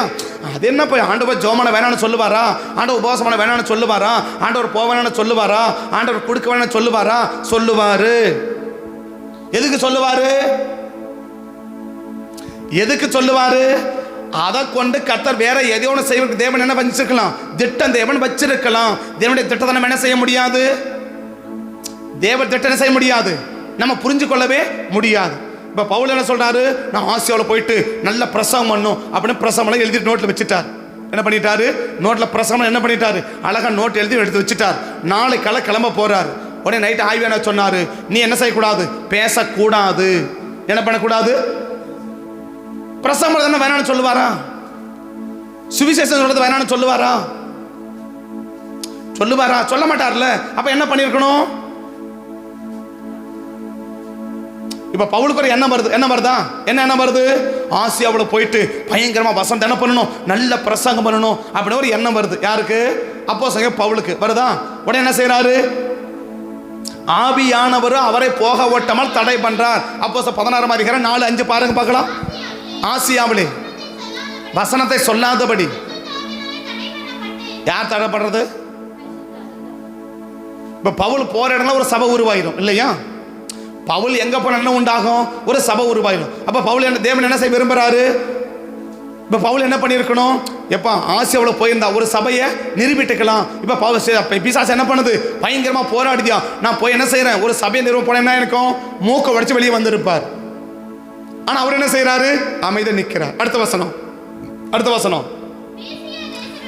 வந்து பிரயத்தனம் பண்ணினார்கள். ஆவியானவரும் அவரை போகாம ஒட்டார் இல்லையா? போகாம என்ன பண்ணார்? தடை பண்றார். இங்க போகாத பண்ணிட்டாரு. அடுத்த மாதம் நைட் ஒருத்தன் அப்படியே தூங்கி நிற்கிறாரு. ஒருத்தன் வந்து ஐயா எங்கள் ஊருக்கு வாங்க அப்படின்னு கூப்பிட்றான் இல்லையா? எதுக்கு? தலைகளை தொங்க விடுறதுக்கு. அதுக்கு தானே கூப்பிட்டு போனா. மெக்கதோனியாவுக்கு வாங்கின ஒருத்தன் கூப்பிட்டானா? மெக்கதோனியா என்ன? பிலிப்பு பட்டணோட தலைநகர் தான் மெக்கதோனியா. இப்போ எங்கே போனா? மெக்கதோனியாவுக்கு போனார் இல்லையா? பிலிப்பு பட்டணத்துக்கு போனாங்களா? என்ன செய்யணுங்கிறாங்க? செம்ம அடிச்சு தலைகளை தொங்க விட்டுக்கிறாங்க. இப்போ பவுல் என்ன யோசிக்கணும்? இந்த பிசாசு அப்பவே என்ன பண்ணிடுச்சு? பயங்கரமா போராடிச்சு நினைக்கிறேன் இல்லையா? நான் எங்க போயிருப்பேன்? ஆசியாவுக்கு போயிருப்பேன் இல்லையா? மீசே தேசத்துக்கு போயிருப்பேன் இல்லையா? ஆனா இப்ப எங்க கொண்டு வந்துருச்சு? தேவையில்லாத யோசனை எனக்கு வந்து சேர்ந்துட்டேன். இந்த பிசாசு பயங்கரமா கத்தப்பா அடிக்க சொல்லுவாரா அப்படி யோசிக்கணும்ல. ஆனா அந்த அடி வாங்கினது எதுக்கு? சிறைச்சாலியா அசைக்க இல்லையா? அந்த கட்டுகளை எல்லாம் உடைக்க. அப்ப என்ன புரியுது பவுலுக்கு? அப்ப சிறைச்சாலைக்கு போனதுனாலயோ அடிக்கப்பட்டதுனாலயோ பவுல் என்ன செய்வே இல்லை. ஒரு செகண்ட கூட அதை யோசிக்கவில்லை. ஏன் யோசிக்கல? கர்த்தர் செய்யறார். எதுக்கு செய்யறார்? ஒரு அடி வாங்கும் போது தெரியாம இருக்கலாம். அடி வாங்கின பிறகு பாதி ராத்திரி புரிஞ்சு போச்சு. ஜெயில இடிஞ்சு கீழே விழுந்து கிடக்கு. அப்ப ஏன் புரிஞ்சு போச்சு? ஓ, இதை செய்வதற்கு தான் என்ன செய்ய விரும்புறாரு. அப்ப இவர் ஆசியா போய் எது விழுந்திருக்காது? ஆசியாவுக்கு போய் எது விழுந்திருக்காது? ஜெயில் இடிஞ்சு விழுந்திருக்காது. ஜெயில் அதிகாரி ரட்சிக்கப்பட்டோம் ஒரே நைட்டு ஞானசான் கொடுத்து முடிச்சு போயிட்டார்ல. அப்ப என்ன செய்திருக்காது? இது நடந்திருக்காது. அப்ப நம்ம என்ன செய்ய விரும்புவோம்? ஆவிக்குரிய காரியம். அதெல்லாம் ஒன்றும் தப்பு கிடையாது இல்லையா? ஆவிக்குரிய காரியமாக இருந்தாலும் கர்த்தர் உன்னை செய்ய சொல்றாரான்னு பாரு. கர்த்தர் நம்மள செய்ய சொல்றாரான்னு பாரு. அப்ப என்ன பார்க்கணும்? கர்த்தர் செய்ய சொல்றாரா? கர்த்தர் செய்ய சொல்றாரா? கர்த்தர் செய்ய சொல்றாரா? நீயா உன ஓசுதுன்னு செய்யாததையும் செய்யாத, செய்ய வேண்டியதையும் விடாத. அப்ப ஒண்ணு என்ன பண்ணு? உன்னால கண்டுபிடிக்க முடியலையா? கண்டுபிடிக்கிற மாட்டா கேளு. என்னது? இப்படி ஒரு யோசனை வருது, இப்படி ஒரு எண்ணம் வருது, இப்படி திட்டம் வருது, இது சரிதானா? நான் எடுக்கிற முடிவு சரிதானா? அப்படி கேட்டாக்க இல்லைன்னு என்ன பண்றது? விட்டுடு. அது எப்படி விடுறது? அப்ப செய்யி. அப்ப செஞ்சு என்ன பண்ணு? வர்றத பாதிக்கப்படு. கர்த்தர் உதவி செய்ய மாட்டார். நீ கர்த்தரோட உதவி கேட்கவே முடியாது, உதவி நீ பார்க்கவும் முடியாது. வேற அடிப்படை என்ன சொல்றேன் புரிஞ்சுக்கோங்க. அப்ப என்ன செய்யணும்? நம்ம என்ன செய்யணுமோ அதை தடுக்க முடியும். பிரதானமான வேலை எந்த வேலை? நான் என்ன செய்யணுமோ அதை அன்னைக்கு தடுக்கிறது அவனுடைய பிரதானமான வேலை. நம்பர் 2 என்ன? எதை செய்யக்கூடாதோ அதை செய்ய வைக்கிறது அவனுடைய பிரதானமான வேலை. இதை 2 செய்யும் போது என்ன உண்டாகிறோம்? நான் எந்தெந்த விதத்தெல்லாம் பாதிக்கப்பட முடியுமோ அத்தனை விதத்திலையும் நான் பாதிக்கப்படுவேன். ஒன்று, நான் எதை செய்யணுமோ அதை செய்யாம தடுப்பான். அதுக்கு என்ன நான் சொல்றேன்? ஆவிக்குரியவர்களையும் பயன்படுத்தலாம், ஆவிக்குரிய காரியத்தையும் பயன்படுத்தலாம். எதுக்கு? நான் செய்ய வேண்டியதை செய்யாம தடுக்கிறதுக்கு இல்லையா? செய்யக்கூடாம செய்ய வைக்கிறதுக்கு ஆவிக்குரியவங்களையும் பயன்படுத்தும், ஆவிக்குரிய காரியத்தையும் பயன்படுத்துவான். அவன் உலக காரியத்தை மட்டும் பயன்படுத்துறான். ஓ ரைட், நம்ம என்ன செய்யக்கூடாது? இது ஜெபத்தை தடுக்கிறார். யார் தடுக்கிறது? ஆவியானவர் தடுக்கிறார். எதுக்கு தடுக்கிறாரு? பிரசங்கத்து வார்த்தையே வரல. பிரசங்க வார்த்தை இயேசுவின் நாமத்தில் பொல்லாதாவே. நான் சொன்ன ஒரே தான் சொல்லுவேன். நீ சொன்னா பேச சொல்லிட்டு அமைதியாக உட்காந்து அவ்வளவுதான். பிரசங்கத்துக்கு வாய்ப்பு கர்த்தர் பேசல. ஏவனா வாயத்தை எடுத்து பேசுவேன். இல்லையா சண்டை தோத்து மட்டும் ஜபத்தை மட்டும் மைக்கத்தோட முடிச்சுட்டு போயிட்டே இருப்பேன். ஏன் அப்படின்னா எனக்கு சொல்லல, பேசல. நான் தைரியமாக நீங்க சொல்லல, நான் பேசல, நீங்க சொல்லுங்க, நான் பேசுறேன், அவ்வளவுதான். அதிகாலை ஜபத்தை பார்த்தா சில பாட்டை ஆரம்பிக்கும் போது உடனே வசனம் வந்துடும். உடனே மைக்கு வாங்கி பிரசங்கம் பண்ணி முடிச்சிருவேன். சில நேரத்தில் ஜபம் நான் சொல்ல மைக்கே வாங்கவே மாட்டேன். கடைசியாக சங்கீதம் படிக்கிறது மட்டும் மைக்கை வாங்கி சங்கீதம் படிச்சு முடிச்சுட்டு போயிட்டே இருப்பேன். ஏன்? அவர் சொல்லல, நான் பேசல, அவ்வளவுதான். அவர் சொல்லல, நான் பேசல, அவ்வளவுதான். அவர் சொல்றாரு, பேசுறேன், அவ்வளவுதான். அப்ப கர்த்தர் என்ன நடத்துற, கர்த்தர் என்ன செய்யற, நான் உனக்கு போதித்து நீ என்ன செய்யணும்ன்றத நான் உனக்கு என்ன செய்யறேன் காட்டுறேன். அதை மட்டும் நீ செஞ்சுட்டேன்னா எப்படி இருக்கும்? ஆசீர்வாதமா இருக்கலாம் இல்லையா? அப்ப பிசாசு என்ன செய்யறான்? இதை செய்யக்கூடாது. அப்ப என்ன வழி? ஒண்ணு, நேரடியாக வந்து போறான்னு பார்த்தோம். செஞ்ச தப்பையே திரும்ப திரும்ப செய்யணும்னு பார்த்தோம். இன்னைக்கு நினைக்கிறான் அடுத்தவன் செய்யறான் பாரு, அவன் எப்படி இருக்கிறான்? நல்லா இருக்கிறான்ல. அப்ப அவன் செய்யற மாதிரி நம்ம செஞ்சா நம்ம எப்படி இருக்கலாம்? நல்லா இருக்கலாம். அப்ப என்ன செய்ய விரும்பு? அடுத்தவன் என்ன செய்யறானோ இல்ல நீ என்ன செய்யக்கூடாதோ அவன் அழகா என்ன செய்ய வைக்கிறான்? அவன் செய்ய வைக்க விரும்புகிறான். ஆமே. இதுல நம்ம கவனமா இருந்தாதான் ஸோ நம்ம பெரிய ஒரு இக்கட்டை நம்ம என்ன செய்ய முடியும்னா தவிர்க்க முடியும். மாறாக அவன் சொல்கிறான், இவன் செய்கிறான்னு அவன் சொல்கிறத பார்த்தும் கேட்டும் செய்யாத, அவன் செய்கிறத பார்த்து என்ன பண்ணாத, செய்யாத. அப்படி செய்ய வைக்குமா? அப்படி செய்ய வைக்கிறது எந்த ஆவி? இப்போ நம்ம ஆவியை பற்றி பேச விரும்பல. அப்படி செய்ய வைக்குமா? அப்படி செய்ய வைக்கிறதுனால அவங்க சந்திக்கிற பிரச்சனைகள் என்ன? 2 ராஜாக்களின் புஸ்தகம் 16ஆம் அதிகாரம் 10வது வசனம். 2 ராஜாக்கள் 16ஆம் அதிகாரம் 10ஆம் வசனம். 2 ராஜாக்கள் 16:10. அப்பொழுது ராஜாவாகிய ஆகாஸ், இந்த ஆகாசை பற்றி நீங்கள் அதிகமாக கேள்விப்படுறதுக்கு வாய்ப்புகள் இல்லை இல்லையா? இவன் யாரு? அமத்சியா மகன் உசியா, உசியாவின் மகன் யோதாம், அந்த யோதாமின் மகன் தான் இந்த அகசியா. ஆகாஸ். அமத்சியா யாரு? அருமையான ராஜா. அமத்சியா யாரு? அருமையான ராஜா. அவன் மகன் உசியா யாரு? நல்ல ராஜா தான். கடைசியாக ஒன்று ஆலயத்து படுறது மட்டும் மிஸ்டேக், மீது எந்த தப்பும் கிடையாது. அவன் மகன் யோதாம் அதை விட சூப்பர். யாரு? உசியாவின் மகன் யோதாம் அதை விட சூப்பர். ஆனால் இதுக்கு இடைப்பட்ட அடுத்த சந்ததி வருப்பாரு, அவன் தான் யாருன்னா இந்த ஆகாஸ். இந்த ஆகாஸ் செய்த காரியத்தை தாங்க வேதம் நமக்கு சொல்லுது. என்ன சொல்லுது? வாசிப்ப 10ஆம் வசனம். அப்பொழுது ராஜாவாகிய ஆகாஸ் தமஸ்குவில் உள்ள சீரியாவின் ராஜாவாகிய திகிலாத் பிலேசாவுக்கு எதிர்கொண்டு போய் தமஸ்குவில் உள்ள பலிபீடத்தை கண்டான். எதை பார்த்தான்?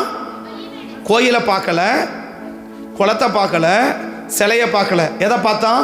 பலிபீடத்தை பார்த்தான். ராஜாவாகிய ஆகாஸ் அந்த பலிபீடத்தின் சாயலையும் அதனுடைய சகல வேலைப்பாடுகளையும் அதன் மாதிரியையும் ஆசாரியராக உரியாவுக்கு அனுப்பின. அன்னைக்கு வாட்ஸ்அப் வந்துருக்கு பாருங்க. என்னைக்கு இப்போ அங்கே போனா இல்லையா? போனோடனே தான் பிடிச்சிட்டான். இப்போ எதை பார்த்தோன்னு என்ன பிடிக்கிறோம்? போன உடனே அப்படி ஒரு போட்டோ இல்லையா? அப்படி ஒரு வீடியோ, அப்படி ஒரு போட்டோ. எதை பார்த்தாலும் சரி இல்லையா? கழுதையை பார்த்தாலும் எடுக்கிறாங்க, குழுதியை பார்த்தாலும் எடுக்கிறாங்க இல்லையா? எதை பார்த்தாலும் எடுத்துடணும். உடனே ஒரு போட்டோ, உடனே ஒரு செல்ஃபி. என்னப்பி அதெல்லாம் எடுத்துடுறாங்க. அப்படி எடுத்துருக்கான் பாருங்க. உடனே பார்த்தான், பலிபீடத்தை பார்த்தான், ரொம்ப சூப்பராக இருக்குது. அப்போ என்ன செய்ய? இப்படியே பிடிச்சவன் சொல்லிட்டான், நான் வர்றதுக்குள்ள இந்த பலிபீடத்தை கட்டி முடிச்சிரு. அடுத்த வசனம். அனுப்பின எங்கேருந்து அனுப்புகிறான்? அசீரியாவில். அவன் அங்கே அசீரியாவில் இருக்கிறான். அசீரியாவுக்கு அவன் போனான். ஏன் போனான்னு பண்ணி சொல்கிறேன். அசீரியாவுக்கு போனான் சரியா? அசீரியாவுக்கு போன என்ன செய்கிறான் அப்படின்னா அங்கே பார்க்குறான். என்ன பார்க்குறான்? ஒரு அருமையான பலிபீடத்தை பார்க்குறான். பலிபீடம் எப்படி இருக்குது? பலிபீடம் எப்படி இருக்குது? ரொம்ப நல்லா இருக்கு இல்லையா? ஒரு வீட்டுக்குள்ளே போகிறோம், ஒரு பாத்திரம் இருக்குது, ரொம்ப நல்லா இருக்குது. என்ன செய்ய? உடனே அது அப்படியே ஒரு போட்டோ. எதுக்கு? இதே மாதிரி வாங்கு. இதே மாதிரி. இது எந்த ஆவி தெரியுமா? அசீரியாவின் ஆவி. அது எதை பார்த்து? அது அப்படியே எதை வேணா இருக்கட்டுங்க, நமக்கு தேவையா? கர்த்தர் நம்மளை வாங்க சொல்றாரா? கர்த்தர் நம்மளை வாங்க சொல்றாரான்னு பாரு. அடுத்தவன் செய்யறான்னு என்ன பண்ணிடாத, செஞ்சிடாத. என்னுடைய தாக்கத்தை பண்ண முடிக்குமா சொல்றேன். அவன் பார்க்குறான். அந்த பலிபீடத்தை பார்த்தா அருமையா இருக்கு. ஒரு கோயிலை கட்ட சொல்லலை, ஒரு சிலையை செய்ய சொல்லலை. எது? அருமையான ஒரு பலிபீடம். இந்த பலிபீடம் எப்படி இருக்குது? நல்லா இருக்கு. இது யாருக்கு செய்ய? எனக்கு இல்ல, கர்த்தருக்கு செய். எதை? பலிபீடத்தை. வாசிக்கலாம். ஆகாஸ் நான் வர்றதுக்கு முன்னாடியே உரியா அதற்கு ஒத்த அப்படியே ஒரு பலிபீடத்தை கட்டி ரெடியா வச்சுட்டான். என்ன வச்சுட்டான்? ஆமா, என்ன ப்ளூ பிரிண்ட் அனுப்பினானோ, என்ன வாட்ஸ்அப்ல அனுப்பினா அப்படி என்ன பண்ணிட்டான்? அப்படியே அழகா பலிபீடத்தை கட்டி அழகா தூக்கி வச்சுட்டான். யாருக்கு? ராஜாவாகிய ஆகாஸுக்கு இல்லையா? இப்போ இந்த ஆகாஸ் கேட்ட, ஆகாஸ் எதுக்கு இந்த பலிபீடத்தை கட்ட சொன்னீங்க? உங்க ஊர்ல பலிபீடம் இருக்கா இல்லையா? உங்க ஊர்ல பலிபீடம் இருக்கா இல்லையா? இருக்கு இல்லையா? எந்த காலத்துல இருக்குது? உங்க தாத்தா ஆபிரகாம் காலத்துல இருந்து மோசே காலத்துல இருந்து என்ன வச்சிருக்கிறீங்க? பலிபீடம் கட்டி அந்த பலிபீடத்தை என்ன பண்ணி வச்சிருக்கிறீங்க? பலி செலுத்தின்னு வரீங்க இல்லையா? இப்போ இதை பார்த்த உடனே உங்களுக்கு ஒரு ஆசை வந்துருச்சு. என்ன ஆசை? இதை போல ஒரு பலிபீடம் என்ன செய்யணும்? நமக்கு கட்டணும் அப்படின்னு இல்லையா? இவனுக்கு இந்த ஆசை ஏன் வந்துச்சு? ஏன் வந்திருக்கணும்? இந்த பலிபீடத்துல பலி செலுத்துறதுல நாம என்ன பண்ணியிருக்கணும்? அந்த பலி செலுத்தணுமே ஆசீர்வதிக்கப்பட்டிருக்கணும் இல்லையா? இந்த எந்த பலிபீடம் ஏற்கனவே பலிபீடம் கட்டாம பாரு. எந்த பலிபீடத்தை என்ன செய்ய முடியல, ஒரு பெரிய ஆசுவாத்தமே ஏன் பார்க்க முடியலன்னு பின்னாடி சொல்றேன் இல்லையா, பார்க்க முடியல. ஆனா அங்க பார்க்கறான், அந்த பலிபீடத்தை பார்த்த உடனே இதுல பலி செலுத்த அசீரியன் எப்படி இருக்கிறான், ரொம்ப ஆசுவாதமா இருக்கிறானே. அப்ப என்ன செய்ய, இதே போல ஒரு பலிபீடத்தை என்ன பண்ணு, கட்டுன்னு அனுப்புறான் இல்லையா. 2 நாளாகமம் 28க்கு வாங்க. இதை பத்தி முழுசா நீங்க அறிஞ்சிக்கணும்னா அதோட முடிச்சிருவாங்க.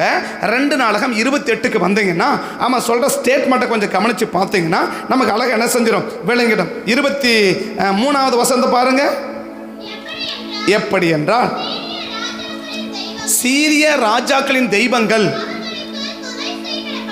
யாருக்கு துணை செய்து, சீரியாவுக்கு துணை செய்து இல்லையா. ஏன் சீரியாவுக்கு துணை செய்து அந்த தெய்வம்,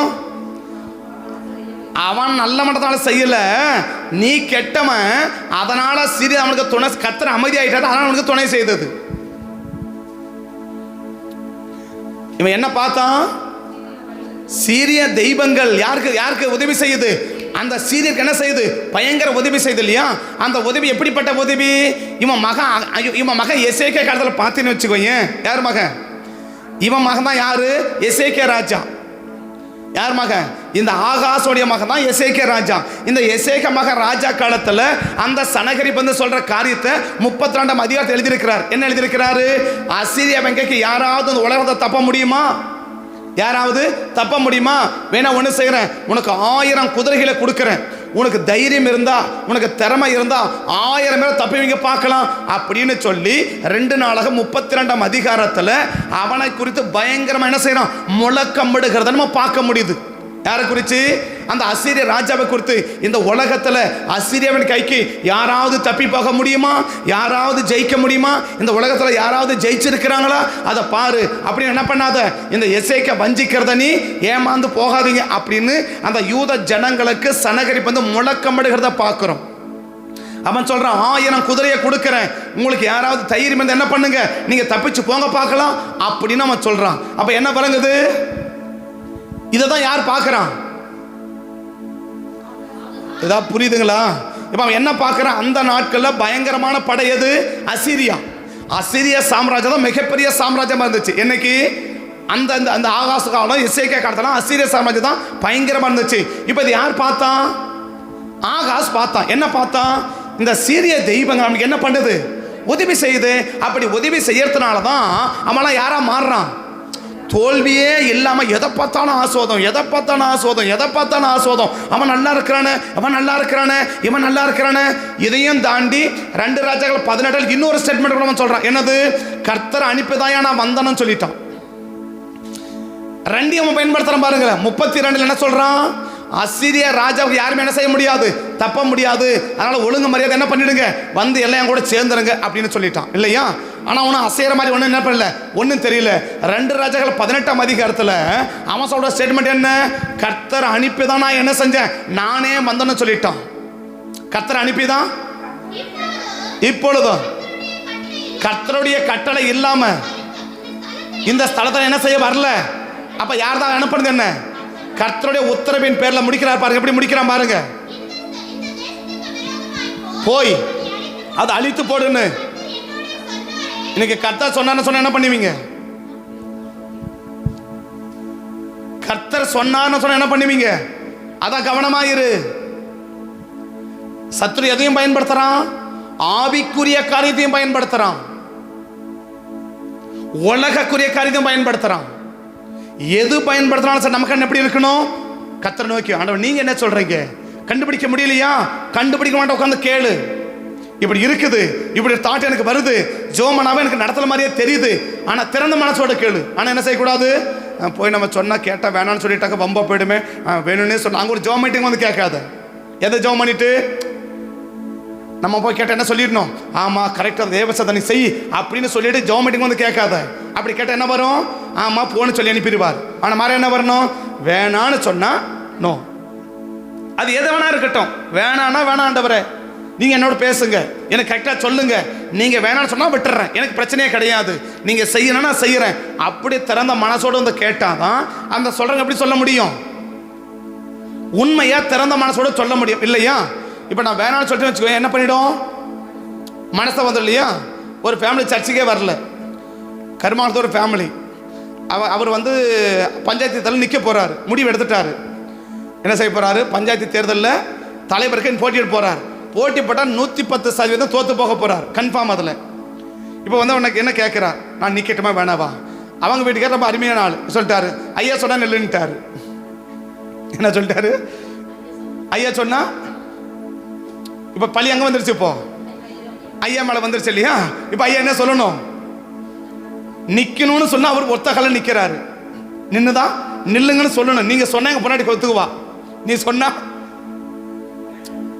நடந்த சம்பவத்தை தான் சொல்கிறேன். நீங்கள் சொன்ன என் பொன்னாடி என்ன பண்ணுவா? ஒத்துக்குவான். என் பையனும் சொல்லிட்டான், சரி ஐயா சொன்னா விட்டுடுச்சாரு. இப்போ ஐயா மேலே தலைமையில வந்துருச்சு. இப்போ நான் நில்லு நீட்டு தோத்து போனா பிரச்சனைக்கு காரணம் யாரு? ஆமா, அப்போ பொண்டாட்டி பிள்ளை சேர்ந்து மொத்த பேர் நிற்பாங்க இல்லையா? வேணான்னு சொல்லிட்டா இவர் நிற்கிறார். இப்போ என்ன வழி எனக்கு? நான் ஜோமனி பார்த்தேன், கத்தர் வாயை அடிச்சிட்டாரு. என்ன அடிச்சிட்டாரு? அவர் மௌனமாக்குறார். நான் சொன்னேன், நான் ஜோமனி பார்க்குறேன், கத்தர் சைலண்டாக்குறாரு. நான் மாமான்னு சொல்ல முடியாது, இல்லைன்னு சொல்ல முடியாது. செல்லாத கதை என்ன பண்ணிடுறாரு? மகனை உன் வாயை வச்சு என்ன பண்ணு, சும்மா கொண்டாடி இரு, நான் கம்மனு பார்த்துருன்ட்டார் இல்லையா? அப்போ நின்னவங்க தாங்க. இன்ன வரைக்கும் நானும் எத்தனையோ முயற்சி பண்ணி பார்த்துட்டேன். என்ன செய்யலப்போ? வரவே இல்லை. இப்போ நீ வரணும்னு நான் என்ன செய்ய முடியாது. இப்போ என்ன எதிர்பார்ப்படுவதுன்னுக்கிறீங்க? நிற்கணும், நீ நில்லுன்னு சொல்லிட்டா அவங்களாம் ஒத்துக்குவாங்க. நீங்கள் சொன்ன இப்போ பிரச்சனை இப்போ இன்னைக்கும் பிரச்சனை என்ன? நீங்கள் சொன்னதுனால தான். நீங்கள் சொல்லாமல் போனதான் நான் நிற்கலை. நான் நின்று என்ன பண்ணியிருப்பேன்? அருமையாக தோத்துருப்பேன் இல்லையா? ஆனால் என்ன செய்ய முடியாது. அவர் கணக்கு ஜெயிச்சிருக்காரு. என்னது? கூட 10 பேர் இருப்பான்ல. பைத்தியக்காரனுக்கு பின்னாடியும் 10 பேர் போக தான் செய்வான் இல்லையா? பைத்தியக்காரனுக்கு பின்னாடி 10 பேர் போக தான். இந்த 10 பேர் சும்மா இருப்பானா? உனக்கு தான் தலைவரை வெற்றி வாய்ப்பு. நீ நின்று ஜெயிச்சிருவா. தூக்கி விட்டான் பார்த்தியா? அவன் ஏறி மேலே உட்காந்துட்டார். இப்போ இறங்கினா இறங்க மாட்டேங்கிறார். ஆக மொத்தம் என்ன? அவன் சொல்லி பார்த்தா கேட்கல, இங்கே சொல்லி விட்டுட்டாங்க.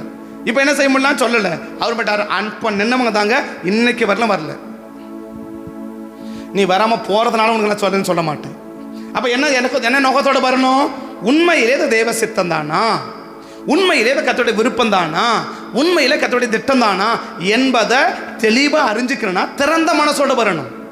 நீ உள்ள ஒரு ஆசையை வச்சுக்கின்னு அது அப்படியே அதுக்கு ஒரு ஜபம் பண்ணிக்கின்னு அப்படியே சொல்லணும், அப்படியே நடக்கணும், அப்படியே நடக்கணும், அப்படியே சொல்லணும் அப்படின்னு வந்தேன்னா அப்படியே செய்யணும் அனுப்பிவிட்டுருவாரு. வர்ற பாதிப்பு உனக்கு தான். அவன் இவன் போனான், என்ன பார்த்தான்? வெங்கல பலிபடத்தை பார்க்குறான். இந்த பலியில் செலுத்துறதுனால தான் என்ன வந்துச்சு? அவனுக்கு ஐதீகமான அவன் தெய்வம் அவனுக்கு என்ன பண்ணுது? துணை செய்து உடனே போட்டோ பிடிச்சான். நான் வர்றதுக்குள்ள இது என்ன பண்ணு? அப்படியே செய்ய வச்சிரு, அப்படியே செஞ்சு வச்சிரு. நாம் அந்த பலி செலுத்தின உடனே அந்த தெய்வம் எனக்கு என்ன செய்யும்? அது எப்படி சொல்ற முடிக்கிறான் பாருங்க, எப்படி முடிக்கிறான் பாருங்க. வாசிங்க இப்போ 2 நாளாகமத்தில் 28 2 நாள் 28 ஆகாஸ் ராஜா பத்தி சொல்லு. எப்படி என்றால் சீரிய ராஜாக்களின் தெய்வங்கள் அவர்கள் துணை செய்கிறபடினால் அவைகள் எனக்கு என்ன பண்ணும்? புலி வரி வரியா இருக்கு இல்லையா? பூனை எப்படி இருக்கும்? இல்ல புலி எப்படி இருக்கும்? பூனை எப்படி இருக்கும்? வரி வரியா இருந்தா தான் புலி இல்லையா? இந்த பூனைக்கு ஒரு ஆசை, என்னது? நானும் வரி வரியா மாறணும்னு வச்சுக்கோயேன், நானும் யாரா மாறிடுவேன். இது சூடு போட்டுச்சான். என்னாச்சு? அப்படி நல்லா அப்படியே நெருப்பு மாதிரி காய வச்சு ஒவ்வொரு இலா இழுத்துச்சான். எப்படி இருக்கும்? செத்தே போச்சு பூனை. ஏன் செத்து போச்சு? பூனையா இருக்கிறானா பூனையா இருந்துட்டு போ, புளியா வச்சதா புளியா வச்சுட்டு போ இல்லையா? பூனையை பார்த்து பூனை சூடு போட்ட கணக்கு என்ன பண்ணாத? அவன் செய்யறான், நீ செய்யாத. அவன் செய்யறான், நீ செய்யாத. அப்ப சத்துரு என்ன பண்ணும்? அவனை செய்ய வச்சு உன்னை செய்ய வைக்க. உனக்கு என்ன தோணுக்கு? என்ன கண்ணு எப்படி இருக்குது? அவங்க நல்லா இருக்காங்களே, அந்த வீடு நல்லா இருக்க, இதே மாடலில் கட்டலாமே, அந்த மாடலில் அவன் கட்டா நல்லா இருக்கும், நீ கட்டினா அசிங்கமாக இருக்கும், பரவாயில்லையா? அந்த மாடல் அவன் கட்டினா எப்படி இருக்கும்? பொதுவாக நான் சொல்கிறேன். சரி, அப்போ பார்த்தோன்னே என்ன ஆசை? இதே மாதிரி என்ன பண்ணணும்? கட்டணும், இதே மாதிரி பண்ணணும், இதே மாதிரி பண்ணணும், இதே மாதிரி பண்ணணும். அதே மாதிரி அவன் பண்ணால் நல்லா இருக்கு, நீ பண்ணால் அசிங்கமாக இருக்கும். உன்னை பண்ண சொல்கிறாரான்னு பாரு. உன்னை பண்ண கத்தரை கேளு. ஐயா நான் பண்ணட்டுமான்னு கேளு. பண்ணுனா தாராளமாக பண்ணு இல்லையா? நீயா ஒரு ஆசை பற்றி ஆண்டவர் அப்படியெல்லாம் சொல்ல மாட்டாருன்னா போ பாரு. சொல்கிறாரா சொல்ல மாட்டாரன்றதா போ பாரு. அப்போ தானே தெரியும், அனுபவிச்சா தானே தெரியும். அப்போ ஆவிக்குரிய காரியத்தை அவன் கையில் எடுப்பான். உலக காரியம் கையில் எடுப்பான். எந்த காரியம் கையில் எடுத்தாலும் சரி, நம்ம கண்ணு எப்படி இருக்கணும்? விழிப்பா இருக்கணும். நம்ம கண்ணு எப்படி இருக்கணும்? தெளிவா இருக்கணும். அடுத்தவங்க செய்யறாங்கிற உன தயவு செஞ்சு செய்யாத. அது எதை வேணா இருக்கட்டும், அவன் எதை வேணா இருக்கட்டும். அடுத்தவங்க செய்யறாங்க, அவங்க செய்யறாங்க, அவங்க செய்யறாங்க, அவங்க செய்யறாங்க, அவங்க செஞ்சாவது அவங்களுக்கு ஆசீர்வாதமா இருக்கும். கர்த்தர் அவங்களுக்கு சொல்லி இருக்கலாம்.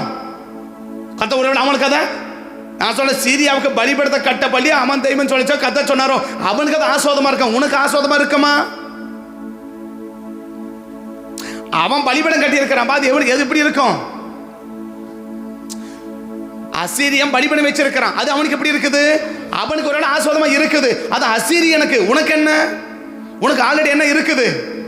உனக்கு ஒரு திட்டம் இருக்குது. நீ இதுதான் நீ பலிபடத்தை பயன்படுத்தணும். உனக்கு மொத்தம் உங்க தாத்தா கடதான் பயிற்சி பண்ணி வச்சிருக்கிறாரு. அதை நீ என்ன செய்யாத, அதை நீ மீறாத. உங்க தாத்தா மோசே காலத்துல என்ன பண்ணி வச்சிருக்காரு? ஒரு பலிபடத்தை கட்டி வச்சிட்டு இருக்கிறாரு, அழகா பண்ணி வச்சிருக்கிறாரு. அந்த பலிபடத்தை பலி செலுத்துப்பா, அது உனக்கு போதும். அது உனக்கு அந்த பலிபடத்தை பலி செலுத்தா மோசே ஆசீர்வாதமா இருந்தாரு. அந்த பலிபடத்தை பலி செலுத்தா யோசுவா ஆசீர்வாதமா இருந்தாரு. அந்த பலிபடத்தை பலி செலுத்தி தான் உங்க தாத்தா அமைச்சு ஆசீர்வாதமா இருந்தாரு இல்லையா? உங்க அப்பா யோதாம் ஆசீர்வாதமா இருந்தாரு. உனக்கு என்ன போச்சு? இப்போ இந்த பைபிளை படிச்சதானே எல்லாம் ஆசீர்வாதமா இருக்கிறாங்க. இந்த பைபிளை வாசித்தானே ஆசீர்வாதமா இருக்கிறாங்க. அப்ப இந்த பைபிளை வாசிக்க உனக்கு என்ன கஷ்டம்? அவன் பார்த்தான், இந்த பலிபடத்தில் பலி படிச்சதுனா அவன் தெய்வம் துணை செஞ்சது போல எனக்கு என்ன செய்யும்? துணை செய்யும், எனக்கு உதவி செய்யும். அப்படின்னு அவன் என்ன செய்ய விரும்புறான்? அப்ப அவன் எதை பார்க்கல? இப்ப அசீரியா அந்த பலிபடத்தை பலி செலுத்தி இவனோட மோசமா இருந்தானே என்ன பண்ணிருப்பான்? கர்த்தரே சொல்லியிருந்தா கூட அதை நான் செய்ய மாட்டேன்னு சொல்லிட்டு இருப்பான் இல்லையா? ஆனா இப்ப கர்த்தர் சொல்லல, அதை செய்யறான். ஏன் செய்யறான்? அதில் பலி செலுத்தினா ரொம்ப ஆசீர்வாதமா இருக்குது, அங்க போனா ரொம்ப ஆசீர்வாதமா இருக்குது, அந்த சர்ச்சுக்கு போனா என்னவா இருக்குது, அந்த சர்ச்சுக்கு போனா என்னவா இருக்குது, அந்த சர்ச்சுக்கு போனா அவனுக்கு ஆசீர்வாதம், உனக்கு ஆசீர்வாதமானு பாரு. இன்னைக்கு அவன் முதல்ல தான் என்ன சொன்னா, இந்த ஊருக்கு போனால் சரியில்லை, அந்த கோயிலுக்கு போனால் நல்லா இருக்கும், அந்த கோயிலுக்கு போனால் நல்லா இருக்கும், அந்த கோயிலுக்கு போனால் நல்லா இருக்கும். அந்த கோயிலுக்கு போனால் அவன் தான் போனான். எந்த கோயிலுக்கு? அவன் தான் என்ன பண்ணா, அந்த கோயிலுக்கு இந்த கோயிலுக்கு போயிருந்தான் இல்லையா? இன்னைக்கு ரட்சிப்பட என்ன பண்றோம்? அந்த சர்ச்சுக்கு போனா, இந்த சர்ச்சுக்கு போனா. கர்த்தர் போ, உன்னை போ சொன்னாரான்னு முதல்ல பாரு. உன்னை கர்த்தர் உன்னை இங்கிருந்து எங்கெங்கயோ போறாங்க இல்லையா? இங்க எங்க பண்றாங்க? ஊர் உலகமெல்லாம் சுத்துறாங்க இல்லையா? பஸ் பேர் தான் நஷ்டம். பஸ் பேர் தான். இங்கிருந்து 7 மாடி 9 மாடிக்கும் போறாங்க இல்லையா? போறாங்க இல்லையா? சரி, போய் வந்து என்ன ஆசீர்வாதம் பெற்ற? இப்ப கர்த்தர் போச என்ன கொடுத்திருப்பாரா? அப்ப ஆசீர்வாதம் பெற்றிருக்கிறியா?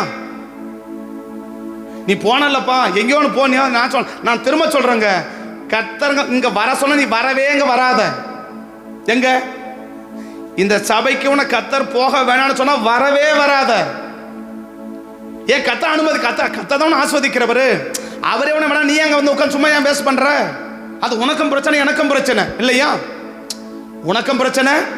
பிதாவா நடப்படாத நாத்து எல்லாம் வேரோட. அப்ப பிதா நடப்படாத நாட்டு உள்ள இருக்கு தானே.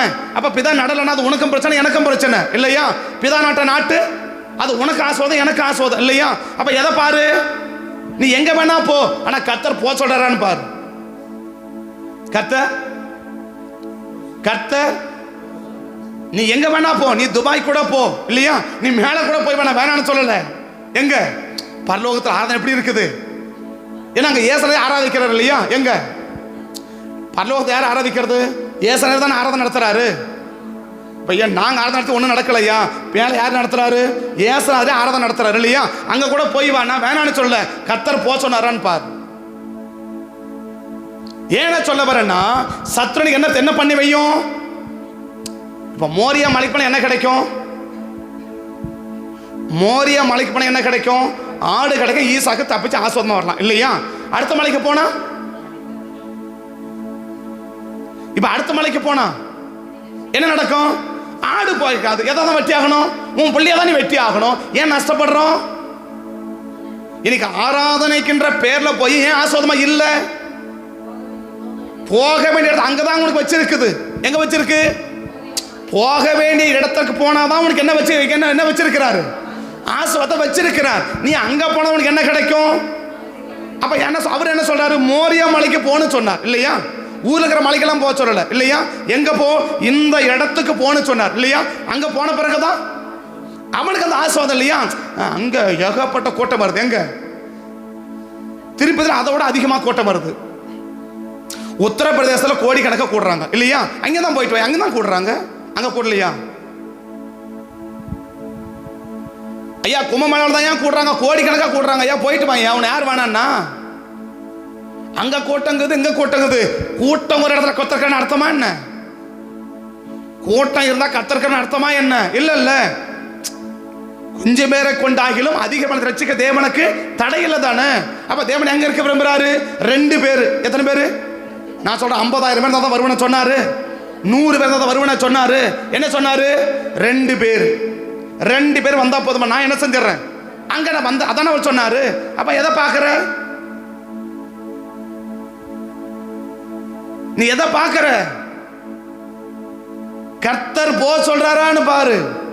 கர்த்தர் செய்ய சொல்றாரான்னு பாரு. கர்த்தர் கொடுக்க சொல்றாரான்னு பாரு. அனுதாபப்பட்டு கொடுக்காத. கர்த்தர் கொடுக்க சொல்றாரா பாரு. கர்த்தர் செய்ய சொல்றாரா பாரு. அப்ப சத்தம் என்ன செய்ய விரும்புறான்? அந்த பலிபட நல்லா இருக்கு, அதில் பலி சத்தம் அவன் தேவனுக்கு என்ன கொடுக்குது? அவனுக்கு துணை சேர்த்த காரணமே நீதான். எதிரி வளர்த்த காரணமே யாரு?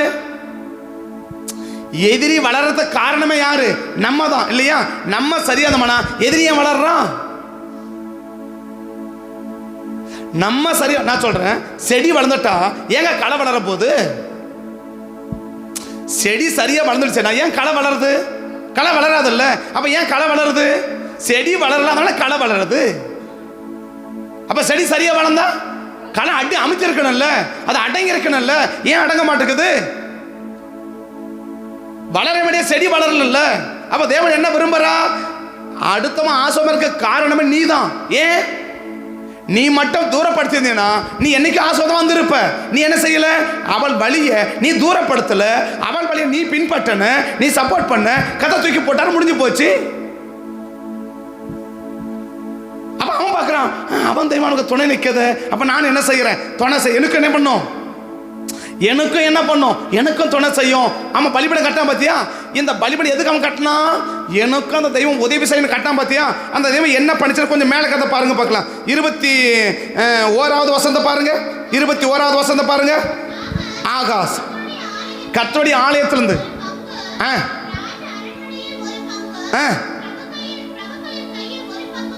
எடுத்து கொடுத்ததும் அவனுக்கு என்ன கிடைக்கல? இப்படி எதுக்கு நீ கொடுத்த? காணிக்கை கொடுத்த கர்த்தர் என்ன செய்வாரு? என்ன ஆஸ்வதிப்பாரு? ஆஸ்வதிச்சிருக்கிறாரா? நீ கொடுத்த காணிக்கை கொடுத்தியப்பா, அந்த காணிக்கை பார்த்து கர்த்தர் ஆஸ்வதிச்சிருக்கிறாரா? என்ன கொடுத்தான்? அரண்மனையில் இருக்கிறதா கொடுத்தான், எங்கெங்க இருக்கிறதா எடுத்து கொடுக்குறான் இல்லையா? எதுக்கு? எனக்கு உதவி கிடைக்கும், என்ன ஆஸ்வதிப்பாரு, எனக்கு நன்மை நடக்கும், எனக்கு என்ன செய்யும்? நன்மை நடக்கும் அப்படின்னு பலிபீடம் கடத்த மட்டும் இல்லை, கொடுக்கவும் வைக்கிறான் இல்லையா? என்ன வைக்கிறான்? கொடுக்க வைக்கிறானா? பலிபீடத்தை கட்டுறது மட்டும் இல்ல, அவன் அடுத்து என்ன வைக்கிறான்? திரும்பாசி. ஆகாஸ் கர்த்தருடைய ஆலயத்தில் ஒரு பங்கும், ராஜ அரண்மனையில் ஒரு பங்கும், பிரபுக்களின் கையில் ஒரு பங்கும். நீ எத்தனை பங்கு வேணா கொடுத்து அனுப்பு. எடுத்து கொடுத்தும் ஆபத்தான வார்த்தை. தும் அதான் ஆபத்தான வார்த்தை. கொடுத்தும் கூட என்ன செய்ய முடியல? கொடுக்காத ஆஸ்வாதம் பெறலன்னா நியாயம் இல்லையா? நீ கொடுத்து என்ன ஆஸ்வாதம் பெற்றிருக்கிற? கொடுக்காம ஆஸ்வாதம் பெறது நியாயம் பா, ஓகே. ஆனா நீ என்ன செஞ்சிருக்கிற? ஆலயத்திலிருந்து சர்ச்சிலிருந்து எடுத்து கொடுத்த இல்லையா? சர்ச்சிலிருந்து அப்ப சர்ச்சுக்கு சேர வேண்டியது, சர்ச்சைக்கு சேர வேண்டிய எடுத்து அடுத்து கொடுக்க நீ யாரு? எங்க சேரனது? சபைக்கு சேரணும் இல்லையா? இப்ப ஆலயத்துல அதை எடுத்து ஆசிரியர் கொடுக்க நீ யாருப்பா? அப்ப நீ நினைக்கிற இப்படி கொடுத்தவாத எனக்கு என்ன கிடைக்கும்? ஆஸ்வாதம் கிடைக்கும். எப்படியும் கிடைக்காது. அடுத்து என்ன கொடுக்கறான்? அவன் வீட்டுல இருந்து, இது ஏன் சொந்தம், இது என்னுடைய சொந்த பர்சனல், என்னுடைய பர்சனல் இருந்து எடுத்து கொடுக்கறேன். கத்த கொடுக்க சொன்னாரா? அடுத்தது என்ன? கடன் வாங்கி கொடுத்தான். எப்படி கொடுத்தான்? ஒன்று சர்ச்சிலேருந்து எடுத்து கொடுத்துட்டான் இல்லையா, சர்ச்சுக்கு போக வேண்டியதை எடுத்து கொடுத்துட்டான். ரெண்டாவது என்ன, அவன் பர்சனல் இல்லையா, அவன் வீட்டிலேருந்து என்ன பண்ணுறான், எடுத்து கொடுத்தான்.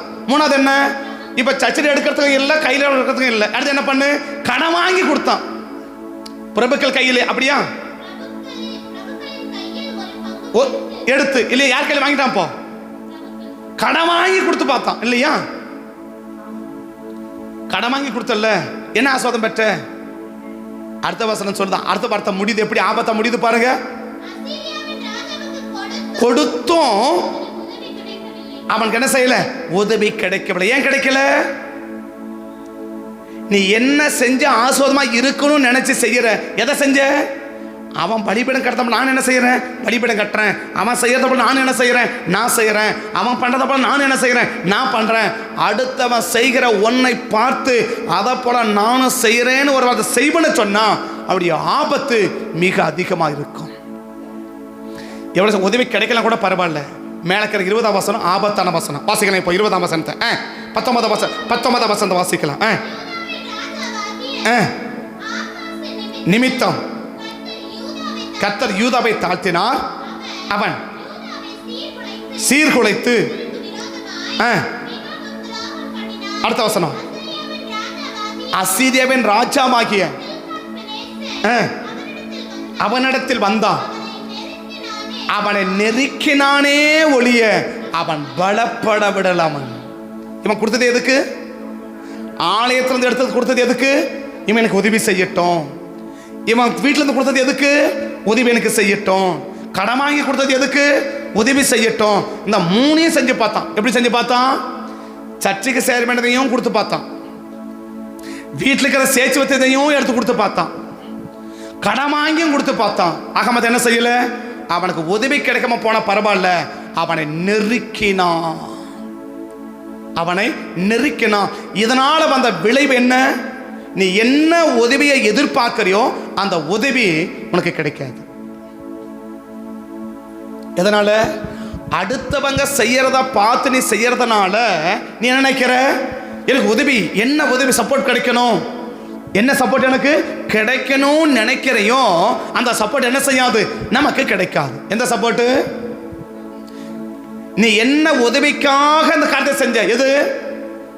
சர்ச்சைக்கு கொடுக்க வேண்டியது எடுத்து கொடுத்த இல்லையா, எதுக்கு? அவன் நமக்கு ஆதரவா இருக்கட்டும், நமக்கு உதவி செய்யட்டும். அடுத்து என்ன? வீட்டில் சேர்த்து வச்சதெல்லாம் எடுத்து கொடுத்த இல்லையா, எதுக்கு? அவனுக்கு உதவியா இருக்கட்டும். அடுத்து என்ன? கடன் வாங்கி கொடுத்த, எதுக்கு? அவங்க எனக்கு உதவியா இருக்கட்டும், இல்லை கர்த்தவனை ஆஸ்வதிக்கட்டும். ஆனா பைபிள் சொல்லுது, அவனுக்கு உதவி கிடைக்கலாம் பரவாயில்ல, அவனை மிகவும் நெருக்கினான். அந்த நெருக்கம் எங்கிருந்து ஆரம்பிக்குது, எங்க போய் முடியுது? 4 கருத்தை சொல்லி முடிக்கிறேன். அந்த நெருக்கம் எங்கிருந்தே ஆரம்பிக்குது? யாரை கொண்டே கர்த்தர் நெருக்கிறாரு? யாரை கொண்டே? யாரை கொண்டே நெருக்கிறாரு? ரட்சிக்கப்பட்ட தேவ ஜனத்தை கொண்டே அதை நெருக்கத்தக்கத்தை அனுமதிக்கிறார். ஆரம்பம் எங்க? ரட்சிக்கப்பட்டிருக்க தேவ ஜனங்களை கொண்டே அந்த நெருக்கத்தை தேவன் ஆரம்பிக்கிறார். அந்த 28ஆம் அதிகாரம் 8வது வசனத்தை வாசிக்கலாம். 28:8. இஸ்ரவேல் புத்திரர்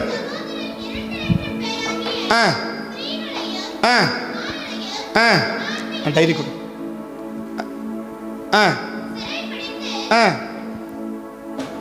வாசி. திரும்ப வாசி. இஸ்ரவேல் புத்திரர்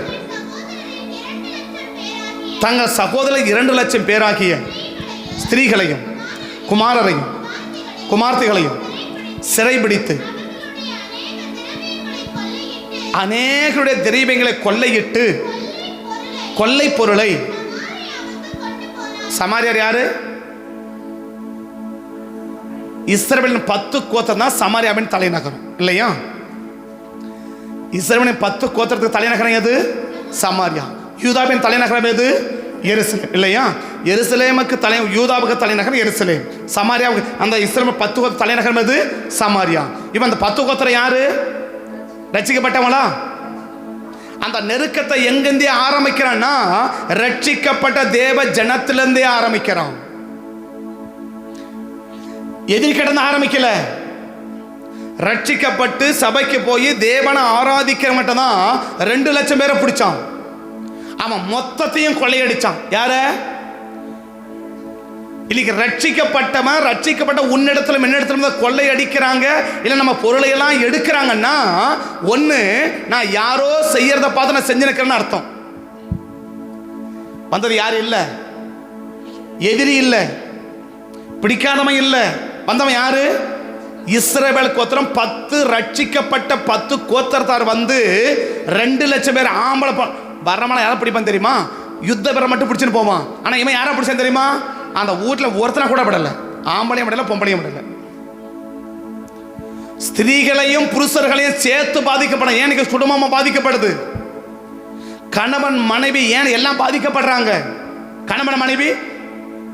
கணவனும் மனைவி சேர்ந்து பாதிக்கப்படுறாங்க. புருஷர்களையும் ஸ்திரீகளையும் குமாரரையும் டோட்டல் ஃபேமிலி பாதிக்கப்படுது. ஏன்? அந்த நெருக்கம் எங்க ஆரம்பிக்குது? முதல்ல குடும்பத்தில் ஆரம்பிக்குது. அந்த நெருக்கம் எங்க ஆரம்பிக்குது? அங்க நெருக்கான்னு சொன்னாலே யார் நெருக்கிறான்? அசீரிய ராஜா வந்து இந்த ஆகிச நெருக்கிறான் இல்லையா? நெருக்கினான் இல்லையா? அவன் என்ன செய்யறான்? நெருக்கினான் இல்லையா? அவன் பலப்படவில்லை. அவன் என்ன செய்ய வைக்கிறான்? இந்த நெருக்கம் எங்க ஆரம்பிக்குது? முதல்ல குடும்பத்தில் ஆரம்பிக்குது. என்னது? கணவன், மனைவி, பிள்ளைங்க, மக மொத்த பேரும் பாதிக்கப்படுறான். ஏன் பாதிக்கப்பட்டான்? யாரோ செஞ்சதை பார்த்து நீ செஞ்சிருக்கிற. தொடர்ந்து வாசிக்கலாம். அதே தொடர்ந்து திரும்ப வாசிக்கலாம்.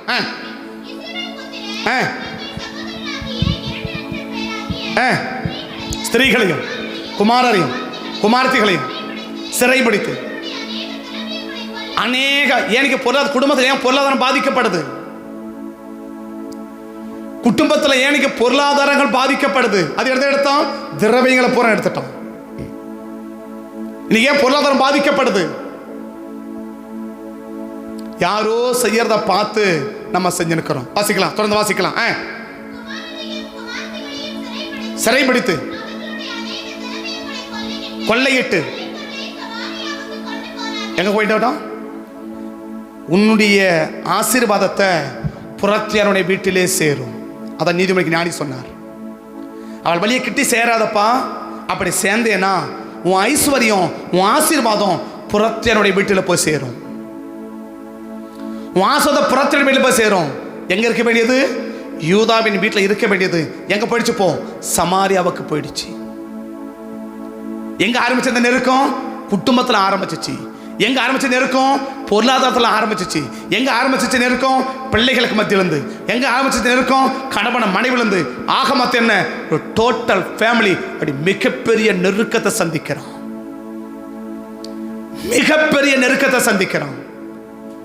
இதோட முடியல. 17வது வசனம். 17வது வசனம். 17வது வசனம். ஏதோமியரும் கூட வந்து இந்த யோதோம் யாரு? இந்த யோதோம் யாரு? ஏசாவின் சந்ததி இல்லையா? இந்த யோதோமியர் யாரு? ஏசாவின் சந்ததி. ஒரு வகையில் அவங்களும் யார் தான்? ரட்சிக்கப்பட்டவங்க தான். ஒண்ணு இவங்க கூடவே இருக்கிறவங்க.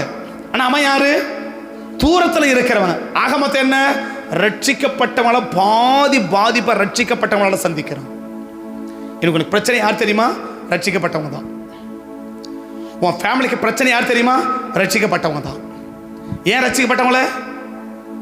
யாரோ செய்யறத பார்த்து நீ செஞ்சிருக்கிற. நம்ம 2வது பாயிண்ட் சொல்றேன். 3வது முடிக்கிறேன். 3வது அடுத்த வசனம். அடுத்த 18. பெலிஸ்தரும் யூதாவிலே சமபூமியிலும் விழுந்து பெத்ஷிமேசையும் ஆயலோனையும்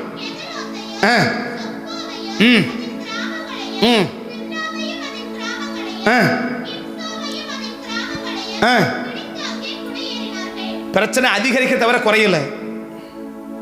பிரச்சனை என்ன செய்யுச்சு? அதிகரிக்கிறதே தவிர பிரச்சனை என்ன செய்யல? குறையல. பெலிஸ்தர் வந்து எடுத்துட்டு போறான். இப்ப கடைசி 4வது யாரு வரான்?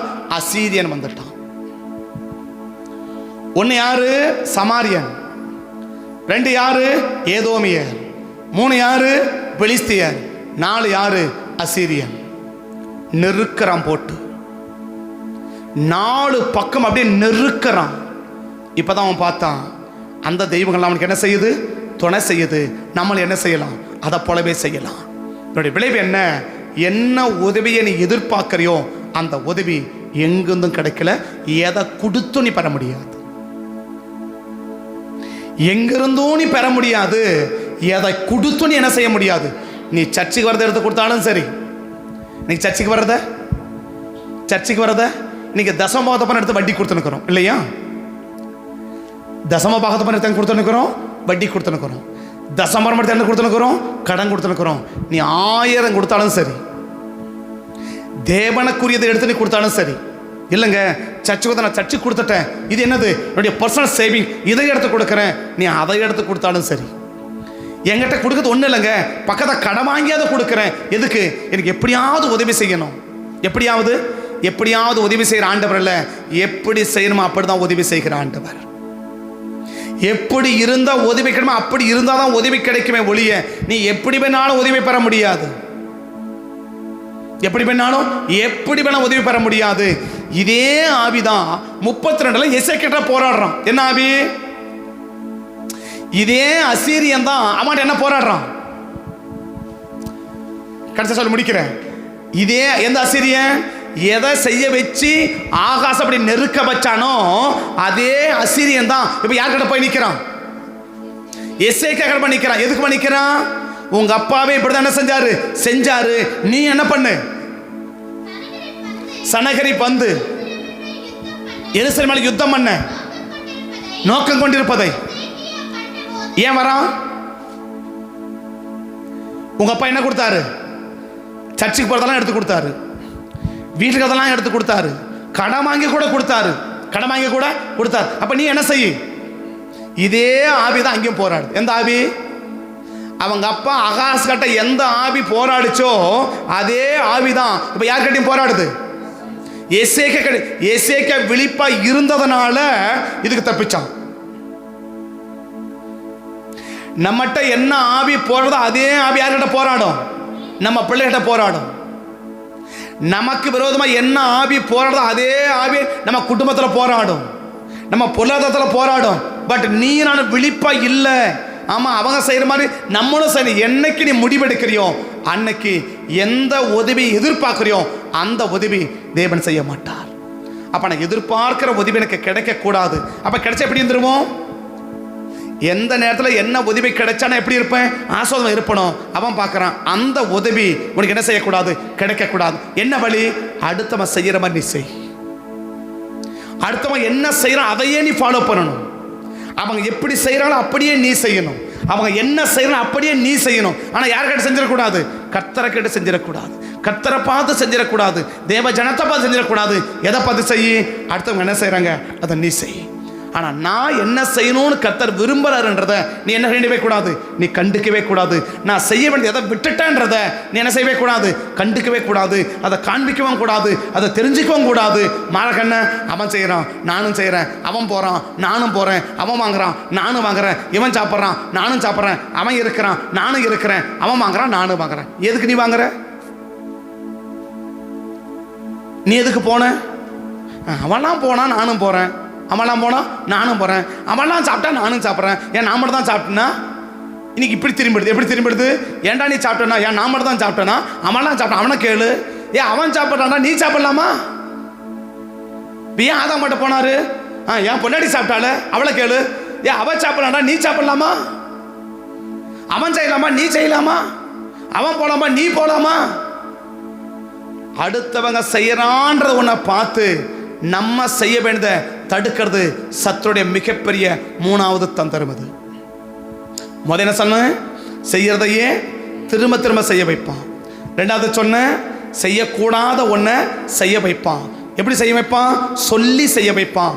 3வது இன்னைக்கு சொல்றேன், அவன் செய்யறத பாரு. நான் பாரு எப்படி இருக்கிறேன் பாரு, எங்களை பாரு நாங்கள் எப்படி இருக்கிறேன், நான் எப்படி செஞ்சிருக்கிறேன் பாரு, இதெல்லாம் செஞ்சு நான் எப்படி இருக்கிறேன், நல்லா இருக்கிறேன், நான் அங்கே போய் தான் எப்படி இருக்கிறேன். இப்படி தான் ஒரு பொம்பளை கெடுத்தாங்க. இப்படி தான் ஒரு பொம்பளைய ஆஸ்தியை பூரா விற்க வச்சான். யாரு? அங்கே போனால் நல்லாயிடும், இங்கே போனால் நல்லாயிடும், இங்கே போனால் நல்லாயிடும். அவள் பார்த்தா இங்கே போனால் ஒன்றை பெத்தான், இங்கே போனால் ஒன்றை பெத்தான். ஆக மாதிரி விற்க ஒன்றுமே இல்லைப்போ. இவன் மட்டும் நான் செய்யணுமான்னு கேட்டது என்ன இருக்கும்? ஆஸ்தி புறம் அப்படியே இருந்திருக்கும் இல்லையா? எப்படி கொள்ளையிட்டான்? உன் ஆசீர்வாதம் புறத்தியானுடைய வீட்டிலே, உன் ஆசீர்வாதியம் புறத்தியானுடைய வீட்டிலே, உன் செல்வத்தினால் புறத்தியார் திருப்தியாக வாழுவான். நீ எப்படி வாழணும்? நீ வட்டி கட்டினே இருக்கணும், அவன் வட்டி வாங்கி வட்டிக்கும் மாடி கட்டினே இருக்கணும். நீ வட்டி கட்டணும், அவன் மாடி கட்டணும். எப்படி? நீ என்ன கட்டணும்? உன் வட்டி வட்டி அவன் என்ன கட்டணும்? மாடி கட்டினே இருக்கணும். ஏன் தெரியுமா? ஏன் தெரியுமா? ஏனுக்கு வட்டி கட்டினே இருக்க தெரியுமா? தப்பா எடுத்துக்காதீங்க. நீ தப்பா எடுத்து எனக்கு பிரச்சனை கத்த சொல்லிட்டு போறேன், சரியா? என்னதான் சொல்றாங்க, நீ உன்ன சொல்ல, நீ உன்ன எடுத்து நீ எடுத்துக்கோ, அதுக்கு நான் பொண்ணு பொறுப்பு கிடையாது. ஏனுக்கு வட்டி கட்டினே இருக்கிற? ஏனுக்கு வட்டி கட்டினே இருக்கிற? இன்னைக்கு வட்டிக்கே பத்த மாட்டேங்குது. ஏன் பத்த மாட்டேங்குது? யாரோ செய்யறத பார்த்து நீ செஞ்சிருக்கிற, யாரோ செய்யறத பார்த்து நீ செய்யற. அவனுடைய விளைவு என்ன? நீ எத்தனாயிரம் உதவி கேட்டாலும் சரி, அந்த உதவி கிடைக்காது. நீ எதிர்பார்க்க உதவி உனக்கு கிடைக்குன்னா நீ என்ன செய்யணும்? அவர் சொன்னாரு, நான் உனக்கு சொல்லுவேன்ப்பா. நீ என்ன செய்யணும் நான் உனக்கு சொல்லுவேன். நீ என்ன செய்யணும்னு நான் உனக்கு சொல்றேன். நான் சொல்றத கேட்டு நீ செஞ்சினா உனக்கு அது எப்படி இருக்கும்? கேட்கிற உதவி கிடைக்க ஆஸ்வாதமா இருக்கும். கேட்கிற உதவி கிடைக்க ஆஸ்வாதமா இருக்கும். இல்ல அவங்களா செய்யறாங்க நானும் செய்யறேன்னா செய்யி, வர உதவி கிடைக்காது, உதவி கிடைக்காது. நான் எதிர்பார்க்க உதவி கிடைக்கணும்னா நான் என்ன செய்யணுமோ அதை செஞ்சா நான் எதிர்பார்க்க உதவி செய்யும் எனக்கு கிடைக்கும். கண்களை மூடுவோமா? கண்களை மூடுவோமா? கண்களை மூடுவோமா? கர்த்தரை நோக்கி பார்ப்போமா? தகப்பனே, நன்றியோட துதிக்கிறோம் ஐயா, ஸ்தோத்திரிக்கிறோம். ஆசீர்வதிக்கப்பட்ட அந்த நல்ல நாளுக்காய் நன்றி சொல்லுகிறோம். இந்த நேரத்துக்காய் உமக்கு கோடி ஸ்தோத்திரங்களை ஏறெடுத்து ஜெபிக்கிறோம். நாங்கள் என்ன செய்யணும்னு விரும்புகிறீங்க ஆண்டவரே? நீ பிசாசுடைய அடுத்த தந்துடும். அவன் செஞ்சால் நல்லா இருக்கிறான், இவன் செஞ்சால் நல்லா இருக்கிறான், இவன் சாப்பிட்டா நல்லா இருக்கிறான், அவன் குடித்தா நல்லா இருக்கிறான், அவன் அங்கே போனால் நல்லா இருக்கிறான், இவன் இங்கே போனால் நல்லா இருக்கிறான், அவன் அதை பண்ணால் நல்லா இருக்கிறான், அவன் அதை பண்ணால் நல்லா இருக்கிறான். நீ பண்ண நல்லா இருக்குமான்னு பாரு.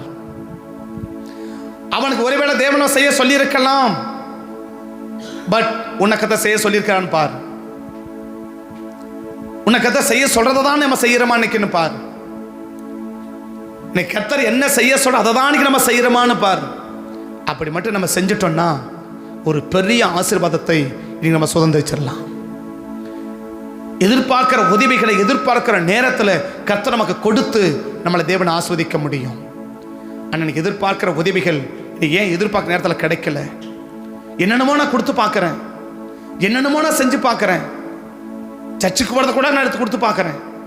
என் வீட்டில் சேர்த்து வச்சதெல்லாம் நான் எடுத்து கொடுத்து பார்க்குறேன். கடன் வாங்கி கூட நான் கொடுத்து பார்க்குறேன். எனக்கு கர்த்தர் உதவி செய்யலை. ஏன் செய்யலை தெரியுமா? அடுத்தவன் செய்யறதை பார்த்து செய்யறேன். பலிபீடத்தை அவன் கட்டலாம், நீ கட்டக்கூடாது.